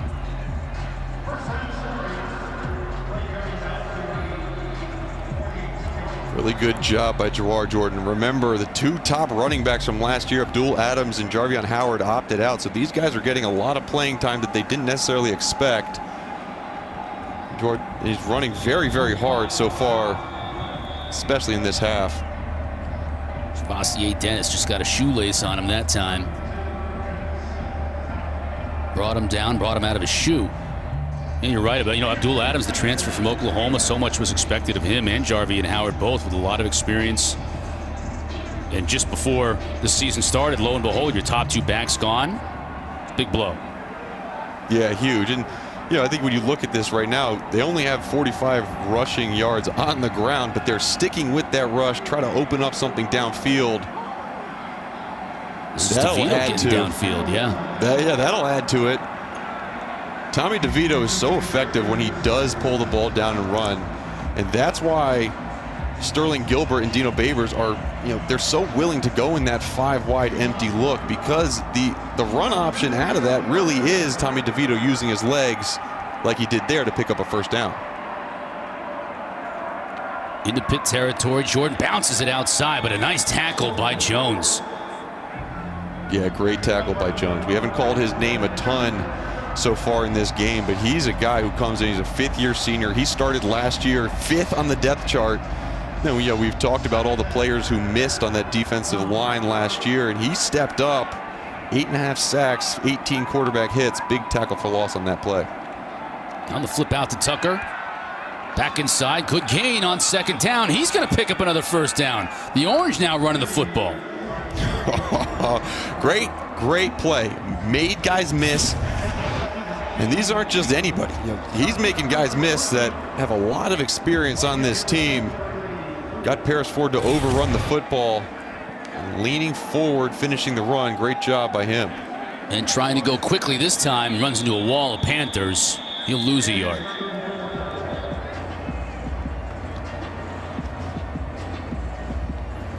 Positive drive for Syracuse, though, keeping that ball away from Kenny Pickett and that Pitt offense after the turnover. Clock winding inside of 5 minutes in this 3rd quarter.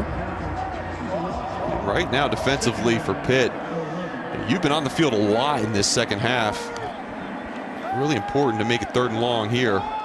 DeVito trying to go up top to Harris. Falls incomplete. Jason Pinnock with the coverage. Great coverage by Pinnock.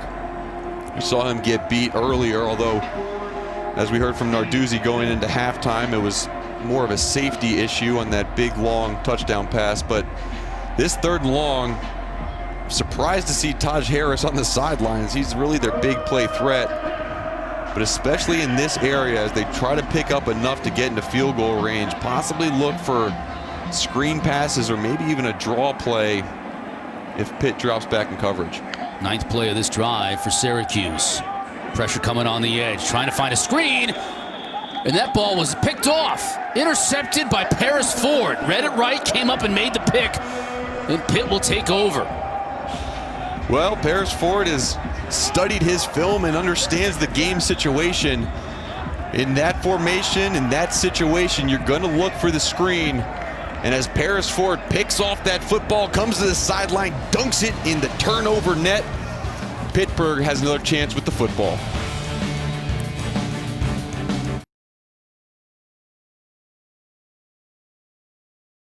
Or the hometown kid, junior from right here in Pittsburgh, PA, getting his own turnover, his second pick of the year, and bringing the football right back to the Pitt Panthers. Yeah, very opportunistic by Paris Ford. He's been a guy who's been so good in stopping the run and was focusing on getting more turnovers this year.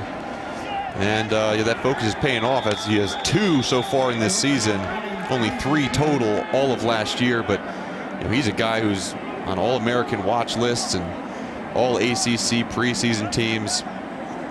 He also chose to come back and play this year after one of his good buddies, Jalen Twyman, decided to opt out earlier in the spring. Saw Todd Sibley Jr. there, the young man at Akron, with the Wildcat carry. Now the hand spinning move by Vincent Davis. Picks up a first down. Another flag on the play. Let's take a look at the replay. Great block. Look at number 71, Bryce Hargrove, come around and pin the Syracuse defense. Good job by Vincent Davis extending the play, getting a few more yards than that were blocked. That's what Pat Narduzzi talked about. If the offensive line blocks 4, we need to get 8.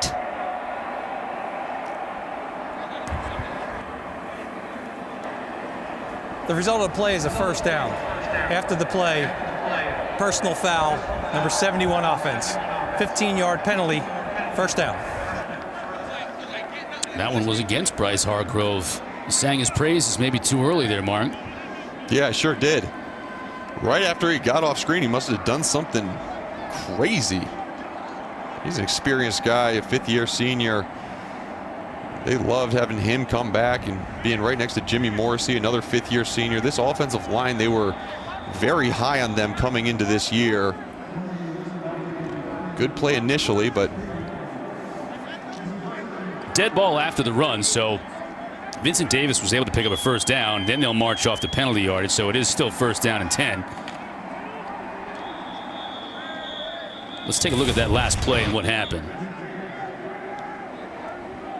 See him tied up with a defender. Yeah, he's tied up with a defender and he's getting driven back. Actually, that's a good job by Jeff Cantonarcu, who he was tied up with. Just kept playing until the whistle. Got Bryce Hargrove a little bit frustrated. Threw him to the ground. See, as a defensive guy, that's why you're saying that was a penalty. I don't know. That just seems to me like 2 guys that were wrestling to the penalty, to the whistle. Pickett with the screen. This is going to go for a first down and a lot more. Again, Vincent Davis picking it up before Trill Williams is able to bring him down, but a big gain for Pitt. Yeah, good to see Vincent Davis catch one of these. He dropped that first one in the first half that resulted in a fumble, caught this one, and once he's able to get his vision upfield and his shoulder pads square to the line of scrimmage, he can make a lot of guys miss.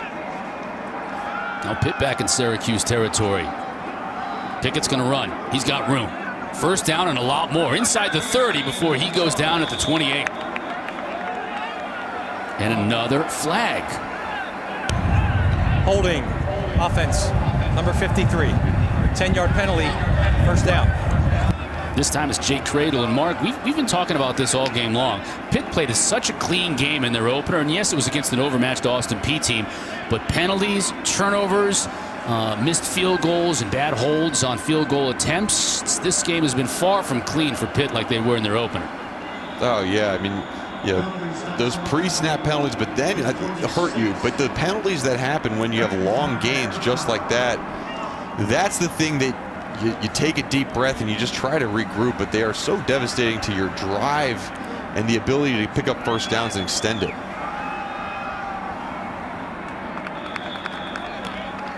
Pickett completes for the first time to Jared Wayne.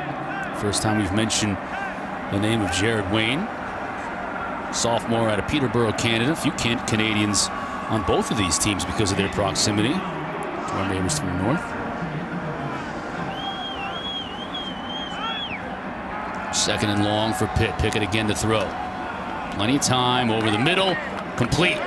Again to Wayne. Makes a man miss. Dropped to the 24. Great pocket, great protection up front by those big boys, giving Kenny Pickett a spot to step up in the pocket. And when he is able to step up, that's when you see the accuracy. put the ball on the back shoulder of his wide receiver on purpose. When you have that stop route, you put it on the shoulder to let the receiver know which way to turn to avoid a hit. Davis with the screen. 20. Stays in bounds. Now, I know you love that, Mark. Here's a 175-pound back. Could have gone out of bounds there, but he opted to stay in bounds and try and pick up an extra yard or two. Yeah, and when we talked to Coach Narduzzi, we said, yo, do you have any special packages for certain guys? And he said, you might see Vince Davis in the heavy package. He said, heavy package? The dude's only 175. But he runs like he's in the heavy package. You saw it there. Lots of Syracuse orange take him down. Pick it over the middle and a touchdown to Wayne. Well, we didn't mention Wayne's name all game long, and he makes 3 catches on this drive, including the finisher. Wow. All right. Welcome back, Mr. Wayne. Perfect throw inside the defender, and you see him, not working against a slob. He was working against Andre Cisco, just beat him over the top and worked back in towards the goalpost. Great job by Kenny Pickett finding him. But how about Jared Wayne? Just when we think you stopped a couple of these wide receivers or these top targets for Kenny Pickett, another one shines, and Jared Wayne was that one on this drive. Kessman with the PAT. It's good. Pickett with now 6,000+ career passing yards and his second touchdown of the day. This time he finds the Canadian over the middle. Very sure about his throws. And you see, it's interesting, you see that white glove on his hand. He started throwing with a glove on his hand this year, and he feels like he's more accurate with it. He can get more velocity on the ball and more spin. And admittedly, Pat Narduzzi wasn't so sure about it in the beginning, but then when he saw how he could actually sling the ball, it just adds to Kenny Pickett's confidence. And you see that confident throw there to his big wide receiver. And again, we're playing a Pitt offense that does not have Taysir Mack dressed. He has been out for the last 2 weeks, their go-to target, but Kenny Pickett has produced some good numbers regardless of his stud being on the bench. There you see Pickett's numbers on the day. Another solid outing. And giving Pitt their largest lead of the afternoon, 11 in the final minute of the third quarter. Really wasn't up and down third quarter. Lots of sloppy play, turnovers, misses on 4th downs, but see if Pitt looks like they've settled in a little bit. Let's see if Syracuse can put together a drive here of their own. And they're going to have to put that drive together from their own 14 as Johnson is dropped by John Petrushin. Tomorrow we'll have a women's soccer quadruple header for you, and it starts with Virginia Tech and North Carolina at 11 o'clock in the morning. And then it's Louisville, Florida State, followed by Virginia, Clemson. And we cap it off with Wake Forest and Duke. Sunday best right here on the ACC Network and the ESPN app. Former college soccer player on the field here at Hines. It's Kelsey Riggs. What do you got, Kels? Well, Connor, we talked all week with the coaches and the players about the atmosphere here and what it's like playing in an empty Heinz Field.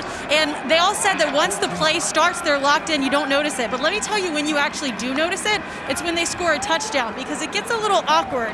What do? There's no one cheering. You see them just run over to their teammates, as Jared Wayne did there. But I can attest to it, standing here on the front row, watching the game, guys, I really don't notice how empty it is until those few moments when something like that happens and all you hear is this Pitt sideline cheering and no one else.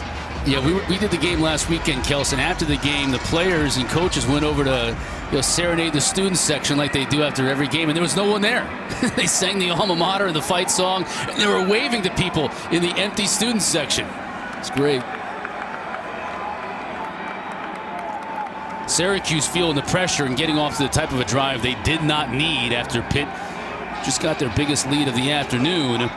Now it's 3rd and 10 for Tommy DeVito, who again is getting up slowly after Keyshawn Camp put the pressure on.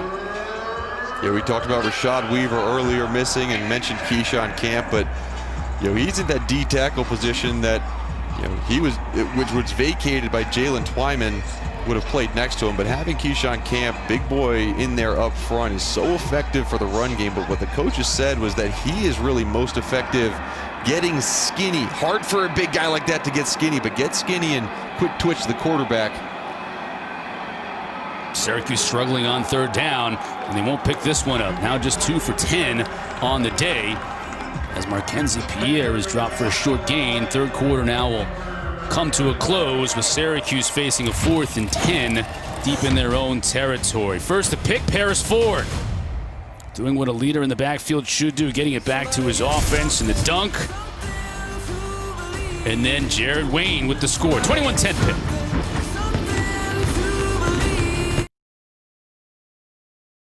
Back out to Pittsburgh, where the score at the start of the fourth quarter, 21-10 Pitt. Listen, I just did a hit a little while ago, Chris and Mark, about the atmosphere here, right? And said that the one time you noticed it is when they scored a touchdown. Immediately, I take it back, because what just happened during that break is they played Sweet Caroline, and it felt like a karaoke contest. You could hear the players singing. They still have the words on the board. And Cotter, I'm told you were singing too. I was not. Well, I might not have been singing Sweet Caroline as Addison makes the fair catch. I was singing We Are Family, because I believe that that's what they should be playing. That's a Pittsburgh thing, an ode to the Pirates and their '79 World Series championship. Sweet Caroline is a Boston thing, right? I mean, yes. Mark, you know Boston. You played your college ball there. Yes, that's a Red Sox thing, and I feel like we could adopt it at Boston College a little bit. But again, it's a great song. It's one of those songs that you just love when it hits the oh. But the only person doing that in the stands is Kelsey Riggs, so not as effective. We're going to see if we can get Kelsey to be honest, sing it actually reminds me, Chris, you're not going to get me to sing, but it does. It actually reminds me of Carolina. Growing up in Carolina, they play that at Panthers games, so we're all over the place with this song. Right. Which is even probably weirder, making a lot of Pitt people mad saying that. Everybody's co-opted it. I think Pitt people would love to hear We Are Family. Maybe it's too old school. I don't know. They wouldn't appreciate it as much. Right now, Pitt fans would like to see the Panthers run a little clock here and get this running game going. Not just for today in terms of salting away this win, but also, Mark, for future reference in terms of the way the season is playing out. They're going to have to be able to run the football better than they did last year. Yeah, they were not effective at all on the ground game last year. And so far, at least there has been a consistent effort to get that game going with the plays being called. But when you have missed assignments like you've seen on these past couple runs and guys running free to the running back, you almost forced your hand into the short dink and dunk passes, or else you're going to be left at 3rd and 10.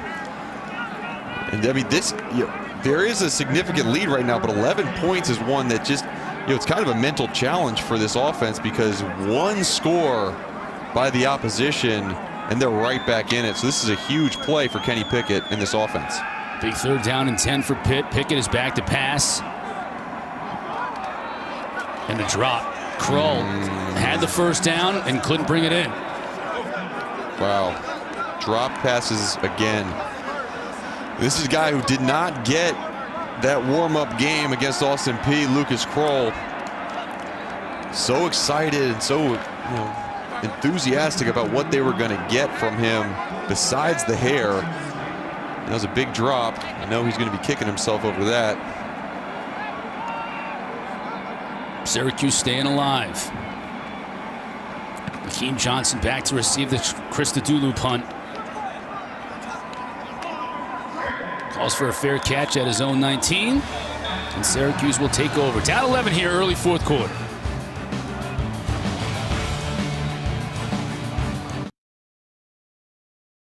To Pittsburgh, where the Panthers lead by 11 in the 4th quarter. Football is back, and so is school. Extra Yard for Teachers Week is an annual effort led by the College Football Playoff Foundation to bring college football together to support teachers across the country. Thanks to the College Football Playoff Foundation, ESPN is honored to donate $20,000 this week to help support teachers and their students.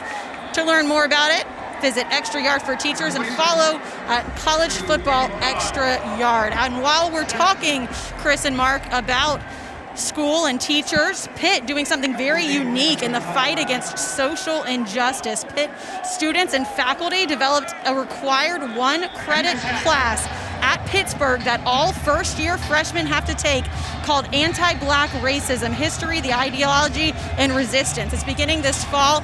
Pretty cool thing that Pitt's doing, unique to maybe some other schools and campuses, and I'm actually told that 55 players from this Pitt roster are actually enrolled, so not just freshmen, some of the upperclassmen also taking the initiative to try and learn and educate themselves more. Thank you, Kels. Appreciate that. 3rd down and 11. Fumble on the play, and Pitt's going to pick it up. Big turnover here in the 4th quarter. Syracuse wasn't going to convert on that 1st down, but now the ball is back in the Pitt Panthers' hands and a flag late. Oh, man, great job by Deslin Alexander to come up with that football. It's a fumble recovered by the defense. After the play, unsportsmanlike conduct, number 5, Pittsburgh, his first of the game. 15-yard penalty. It will be 1st and 10, Pitt. Yeah, and it looks like he spun the ball or spiked the ball or did something with it right in front of the official. As he recovers it, and it looks like it was just ran into his own. Yeah, he did. Own blocker, fumbled the ball.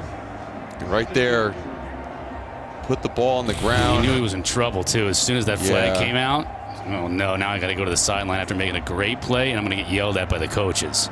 Oh, my goodness. Yeah, and, they're going to get the ball. And it looks like, Pat Narduzzi is talking to the officials, trying to understand what the flag was. But the officials are reviewing right now whether it actually was a fumble or not, being that the ball came out right in the middle of the line of scrimmage. And as Jawhar Jordan gets in here, it does look like the ball pops out as he runs into the back of Aaron Serveus. Yeah, I think that ball's out, Mark. Yeah, right here. It could have been his elbow, though. That's that's what they're looking at. Right. That's what the replay official, Tom DeJoseph, is looking at. Yeah, and on a second look, it didn't necessarily come out as he hit the player, but at what point on his way to the ground does the ball come loose? And remember, it's ruled a fumble on the field, so there has to be clear visual evidence of some part of his body touching the ground. Whether his feet or hands. The elbow, that right elbow, if it's still in his hand, in his arms, when that right elbow hits and that causes the fumble, then that'll be down at that spot. It'll be really interesting to see if that is the case. After further review, the ruling on the field of a fumble is confirmed. 1st down, Pitt. Confirmed by Tom DeJoseph, our replay official, that it came out before his elbow hit the ground. Pitt ball.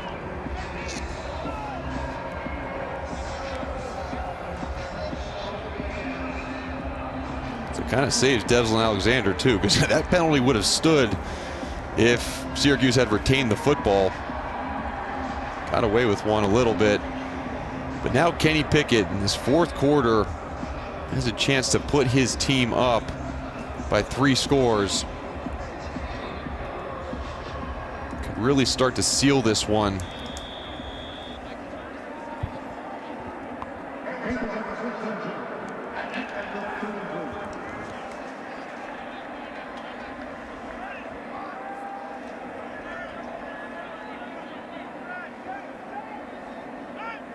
Pickett with Vincent Davis in the backfield. Jet sweep to Addison again. Has Davis in front of him blocking, but nowhere for Addison to go. As he gets brought down by Stephon Thompson, the true freshman, again on the tackle.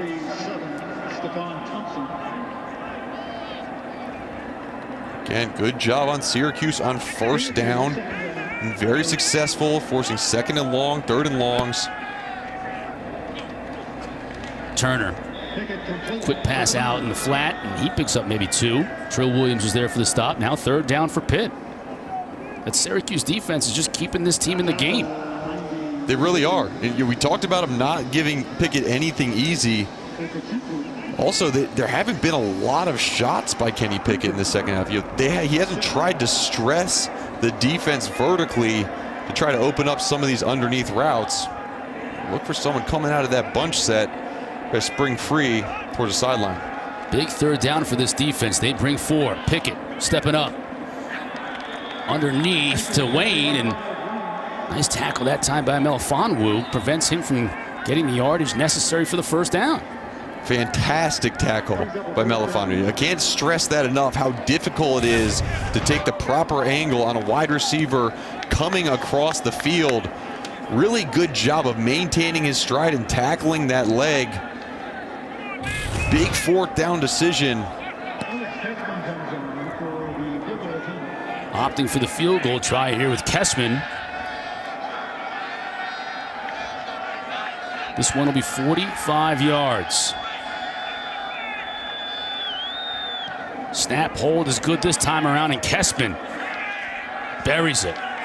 No good. No, it went outside.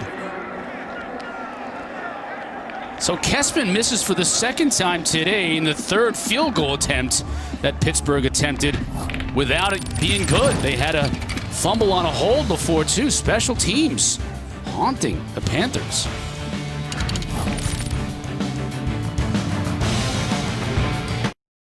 Allegheny River along with the Monongahela and Ohio River making up the confluence. Time for our Aflac trivia question today. Which two current ACC teams hold the record for the highest scoring game in regulation in FBS history? What do you think, Mark? I think I might know the answer to this. Gosh, I don't want to. I'm going to give the audience a chance. All right, we'll give them the chance. Give the audience a chance. I'll check back with you later. How about that? Sounds good. I think it was like a 76 to 60 something score, though. Well, right now, Syracuse doesn't need anything that high, but they need to get something going offensively because their defense is keeping them in the game despite turnovers and putting themselves in difficult spots. Now Syracuse has got to get something going here offensively. They had the 76-yard touchdown pass in the first half. Other than that, they haven't had much going. Maybe 100 yards total offense in addition to that one big play. DeVito now fakes the pitch. He's going to keep it, but gets dragged down from behind. Jones was there for the stop. What do you think the answer is, Mark? Let's give it to the folks. I think it's Syracuse Pitt. 2000. Yep, 16. That's what it was. 76-61. I remember that game. Felt like it was just an absolute shootout. As a defender, I was cringing a lot of times. I'm sure these two coaches were as well. Well, Babers maybe not. Narduzzi was for sure. Big sack again. That's number 7 on the day. And this time Morgan bringing the quarterback down. So that Pitt Panther defense, when they get the opportunity to put their ears back, they do. And another sack brings them 7 today. And last week they had 3. Last year, 51 on the season. That was the 6th most in school history. They will get after the quarterback. Wow, they sure will. Well, we hit my over-under mark at 7 total. But I think the interesting part is it hasn't come from a lot of the guys that maybe we thought. Kalijah Cansey had a couple early. John Morgan used his speed off the edge. But you see the depth of that defensive line for Pittsburgh. So many guys are recording stats in the sack department. It's like a flag down. Another special teams flag. Personal foul, leaping, number 11 defense. 15-yard penalty, automatic first down. Bengali Kamara, another unusual and costly penalty for Pitt. Still, they lead by 11.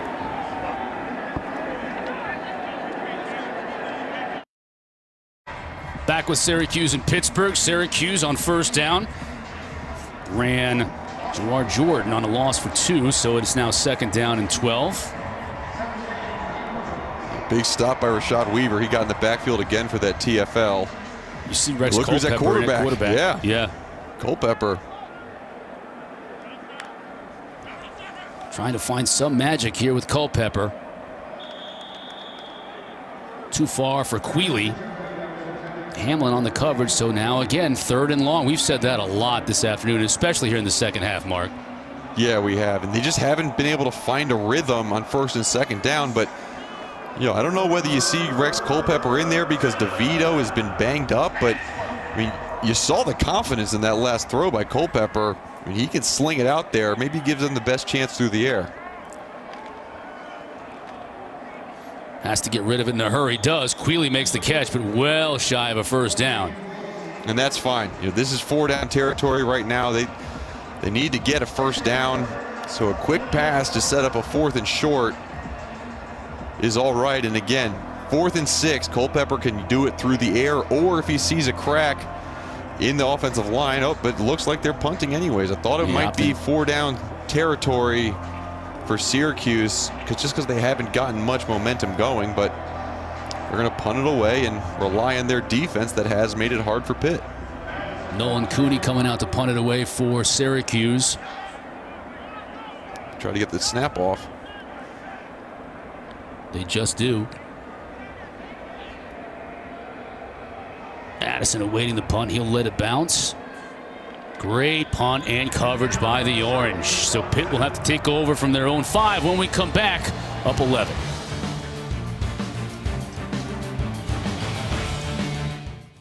First NFL game in Las Vegas is on Monday Night Football. Join Kirk Herbstreit and Reese Davis for a special Monday Night Megacast as they welcome guests to talk about Breeze and the Saints versus Gruden and the Las Vegas Raiders. Monday on ESPN2. Pitt Panthers looking to go 2-0 on the season and get their first win in ACC action this afternoon, up 21-10 in the 4th quarter. Kenny Pickett and company going to start from their own 6-yard line. So if there was ever an opportunity for Syracuse to bow up here and get the ball back to their offense, they're just going to have to do it right now. Davis trying to find room to run. Nothing doing. Another big play by Canton Arku. And bow up they did. Pitt comes out in these heavy formations where they kick an extra offensive lineman over and run behind it. And a lot of times what it does is point an arrow to the defense at where you're going to run the ball. And they just dare you to stop them. Good job by Syracuse up front to stop them for a loss on that play. Again, as you talked about, Canton Arku, really good game so far. It's only his 2nd game starting. Unbalanced to the top of your screen. A lot of times Pickett was going to go under center. He calls timeout. Timeout. Pitt.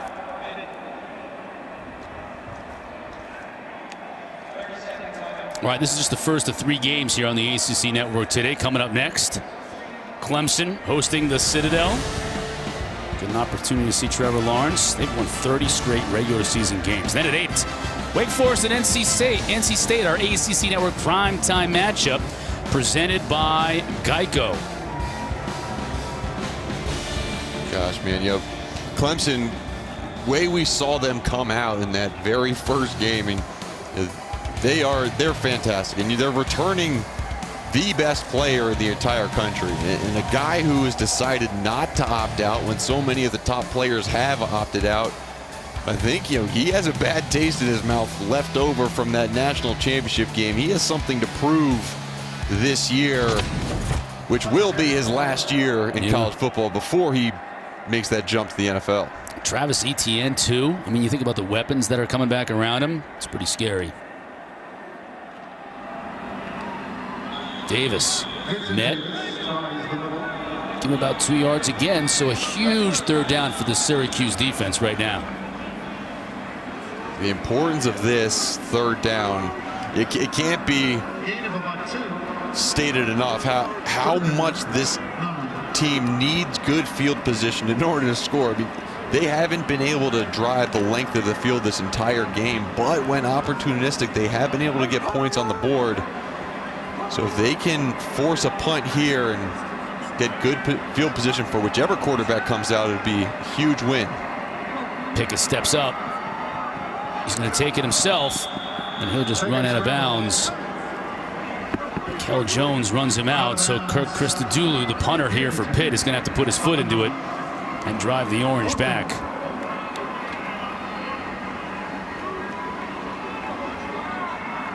Mark Whipple has had some very, very conservative play calling in this 4th quarter. And really, I would have liked to see him try to take more shots downfield. I mean, you have a lead, but you want to extend it. And if you have that much faith in your quarterback, Kenny Pickett, give him the opportunity to put this football game away.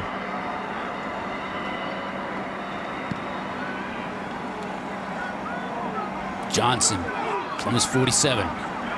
Makes a couple of men miss. Now inside the 40.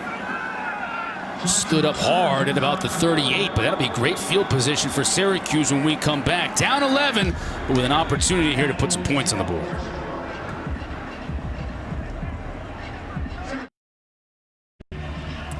Welcome back to Pittsburgh, where Syracuse trails the Panthers. And listen, they say football is family. Syracuse offensive line coach Mike Cavanaugh, he knows that better than he'd like to. His wife, Lori, is in need of a kidney transplant for the second time. And his Syracuse family isn't just showing support. The wives of 2 assistant coaches have actually been tested to see if they could be potentially donors. Now, Cavanaugh got emotional talking to me about it, saying it just blows you away that someone would care that much to do something like that. I also spoke to Coach's wife, Lori. She told me it's just an emotional roller coaster waiting, but sometimes you get lucky with good people in your life. And get this, back in 2007, when she needed a kidney the first time, they got lucky with some good people in their life. It was Mike's OC at Oregon State, Danny Langsdorff, who donated his kidney to Lori. They were humbled then. They are completely blown away now by their Syracuse family. Chris and Mark, it really brings a new meaning to football family.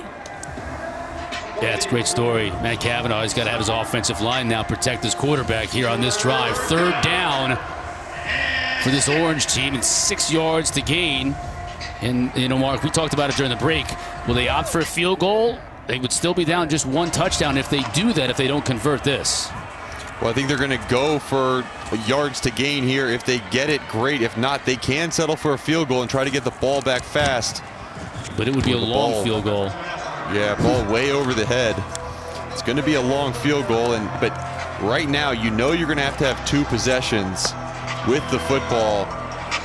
With 3 timeouts left, I'm going to put the faith in my defense that has been very good so far. Try to kick this field goal here.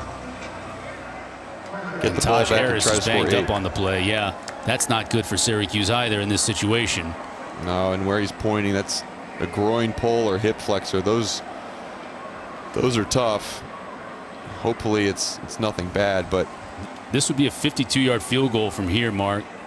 You know, and Andre Schmidt has the leg. I mean, he was the Groves Award winner 2 years ago. He's one of the best field goal kickers in the country. So that has to weigh in your decision making as well. Yeah, we talked to Dino Babers, and he said, you know, if the conditions are right, it could be 53 or 54 yards in terms of his long. This would be right at the edge of that range. Right. You can see not much wind going on right now. Although with those rivers surrounding the stadium, that can change in an instant.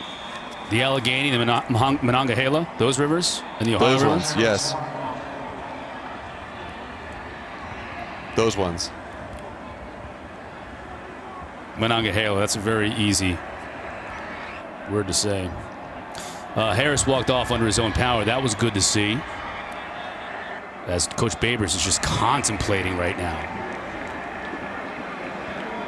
And you know, the conversation right now in that offensive huddle is, you know, this is what the game comes down to. This one play, 4th and 6. We need to gain 6.5 yards in order to continue playing today in a competitive outing.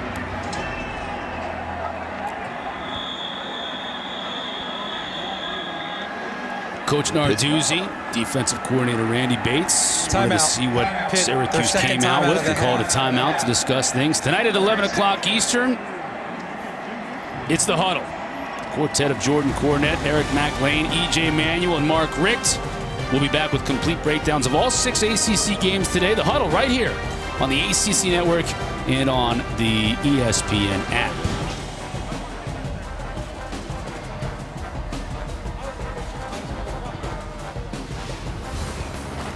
Yeah, and you know, how did we get to this point in the game?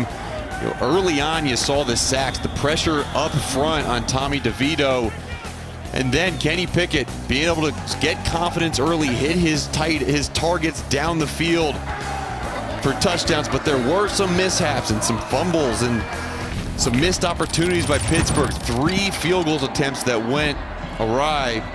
And right now, Syracuse, basically it all comes down to this one play. Can they convert on 4th and 6 to extend this drive and hopefully get the ball back to tie this one up or go for the lead. Mackenzie Pierre in the backfield with Rex Culpepper.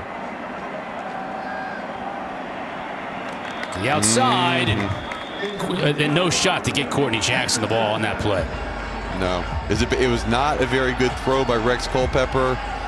Again, not sure if he's in because Tommy DeVito is having some lingering pain from the hit he took early in the game.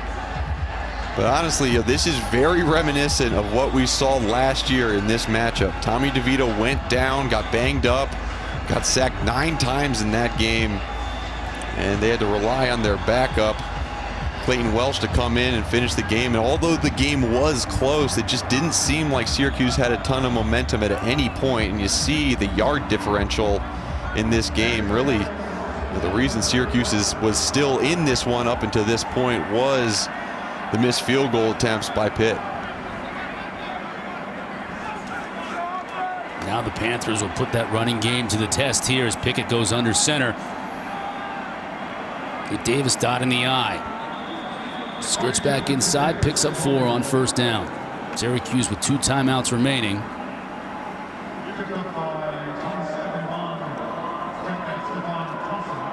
Check that, all 3 timeouts for Syracuse.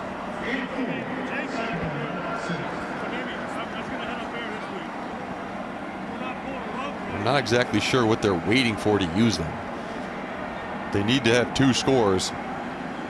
The clock's running down.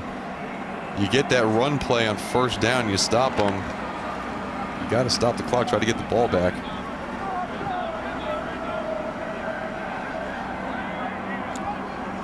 Kenny Pickett will use all the play clock. Again to Davis, who runs hard inside.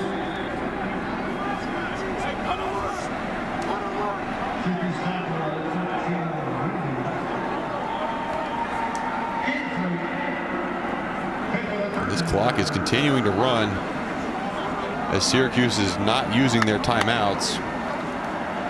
You get a good look there of Vincent Davis, a guy who has maybe emerged as number 1 running back. Andre Powell, the running backs coach, talked about extending plays. You saw there, broke a couple tackles, got that forward lean, setting up a 3rd and short. Davis again. Picks up the first down, and that should pretty much do it. Now Syracuse is going to have to use those timeouts.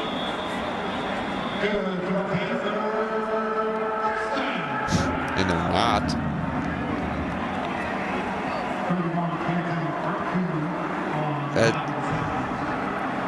It's a tough signal that your coach is sending you right now, honestly, by not using the timeouts.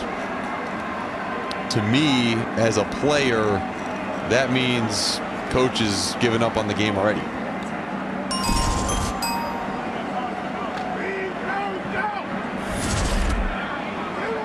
Pretty going with ACC teams tonight on ABC. Miami, Louisville. We know how explosive Louisville can be. De'Aaron King with Miami. Get a good chance to see him. Davis carries for about 5. Clock continuing to run. Not using the timeouts, looks like. I mean, this to me is astounding. I mean, it's a 2-score game. Your defense has been playing well. But what you do is signal to your defense after that first down run where you don't call timeout and basically say, sorry guys, this one's over. With 3+ minutes left to go.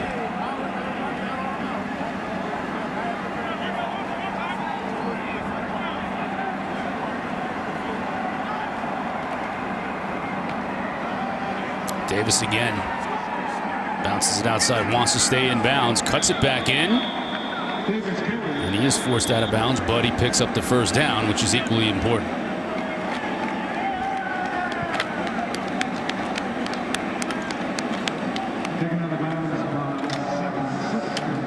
You got to be encouraged if you're Tony White with your defense and how, really how physical they played in this game. Got a lot of tackles for losses. They've recorded sacks of their own. They got 3 sacks on the day, 8 tackle for losses. They really have made it difficult for Kenny Pickett in this offense the entire the entire game, and you see them lining up, Pitt lining up in the victory formation, just taking a knee, and I'm sure there'll be lots of questions asked this entire week of how come you left 3 timeouts up on the board.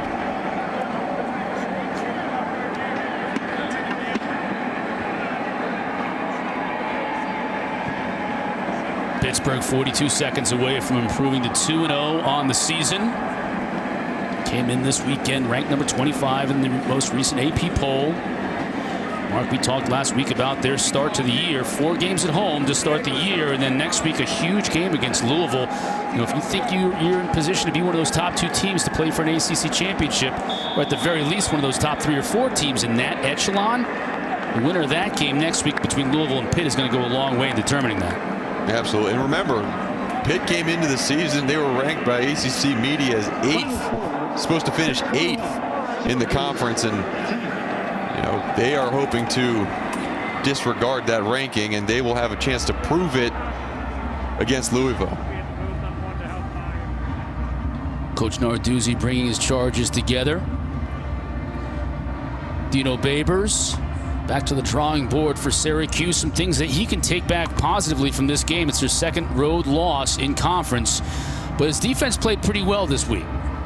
Yeah, his defense played pretty well. I think that he got a little bit more out of his running backs. Jawar Jordan had some good carries, and he obviously went back to Taj Harris and Nykeem Johnson a lot on the outside, but his biggest question is how he's going to deal with the quarterback situation going forward, as Pitt's defense not only disrupted the passing game, but got to the quarterback. How many times, Chris? 7 times. Yep. I thought 7 might be the number. They got to the quarterback 7 times on sacks. This Pitt defense is flying around on all cylinders. Forced 2 turnovers as well, and was able to limit Syracuse other than 1 really big play in the passing game. Total yards, 171 total yards. So really, it's about 103 yards of offense other than that strike from Culpepper to Harris in the first half. So the defense again coming to the fore, and that's really going to be Pitt's calling card. But when you've got that defense and you've got Kenny Pickett on the other side with all those weapons on the outside, you haven't even seen Taysir Mack, who is most likely their #1 receiver. He's been banged up. Coach Narduzzi thinks maybe 1 more week for him, but they're going to be bringing some weapons back. And once they find that running game, and they may have found it with Vincent Davis, he ran hard today along with A.J. Davis. Those 2 might be 1A and 1B in this running game moving forward. Pitt could certainly be a team to be reckoned with in the ACC. And again, as you look at their schedule, first 4 at home, and they've got Louisville next week. That is going to be one heck of a game, and certainly a game that everybody is going to be interested in watching, because, I mean, you think about Louisville's offense and all the weapons we've seen with them, and Cunningham at that quarterback spot, Mark, against this defense, that's going to be fun. Yeah, it is. It's going to be fun, and that's probably the most explosive offense, maybe aside from Clemson, in the ACC right now. But we haven't seen NC State play yet, and Boston College had their first game that coincided with this matchup and beat Duke 26-6. So it'll be really interesting to see what teams in maybe the bottom tier of the ACC step up and provide some competition to Pitt as this schedule goes on. Yeah, don't forget they're taking on Miami a little bit later on as well, and Miami and Louisville tonight on ABC. You're not going to want to miss that one. So great part about the schedule this year with the 1 non-conference game and 10 ACC games is you get right into it with important and huge conference games right away here in September. Every week is big, and today was big for Pitt as they improved to 2-0 overall and 2-0 in conference play. Kelsey Riggs is standing by in the field with Coach Narduzzi. Coach, congratulations on the win. When we talked to your defensive players this week, they said they were smart enough to know that just because they got the shutout last week, they hadn't done anything yet. Held Syracuse to 10.7 sacks. What'd you think of their performance? The defense played outstanding today. They were put in some sudden change situations, even in the second half, and they stood up and played the way we expect them to play. I'm proud of the way the defense, we left them in the game with some crazy, not very smart, undisciplined penalties, which will drive a head coach nuts. We got a freshman jump over to punt when you're not even going to get close, gives them another first down. We spin the ball and get 15 and give them, we kept them in it longer in the fourth quarter than we needed to. Coach, we also heard you talk about your wide receivers, the young ones, and the excitement that you had. We saw 2 of them get touchdowns. What do you think of their performance? You know what? We're impressed with our wide receiver group. We still got a long ways to go. We're not nearly where we need to be, but we'll take the W. First ACC win, Coach. Congratulations. Thanks, Kelsey. Appreciate it. Our final score, 21-10. Pitt with the win. For Mark Hertzlick and Kelsey Riggs, I'm Chris Cotter. Coming up next, we're going to send you to the studio in the huddle. JC, take it away.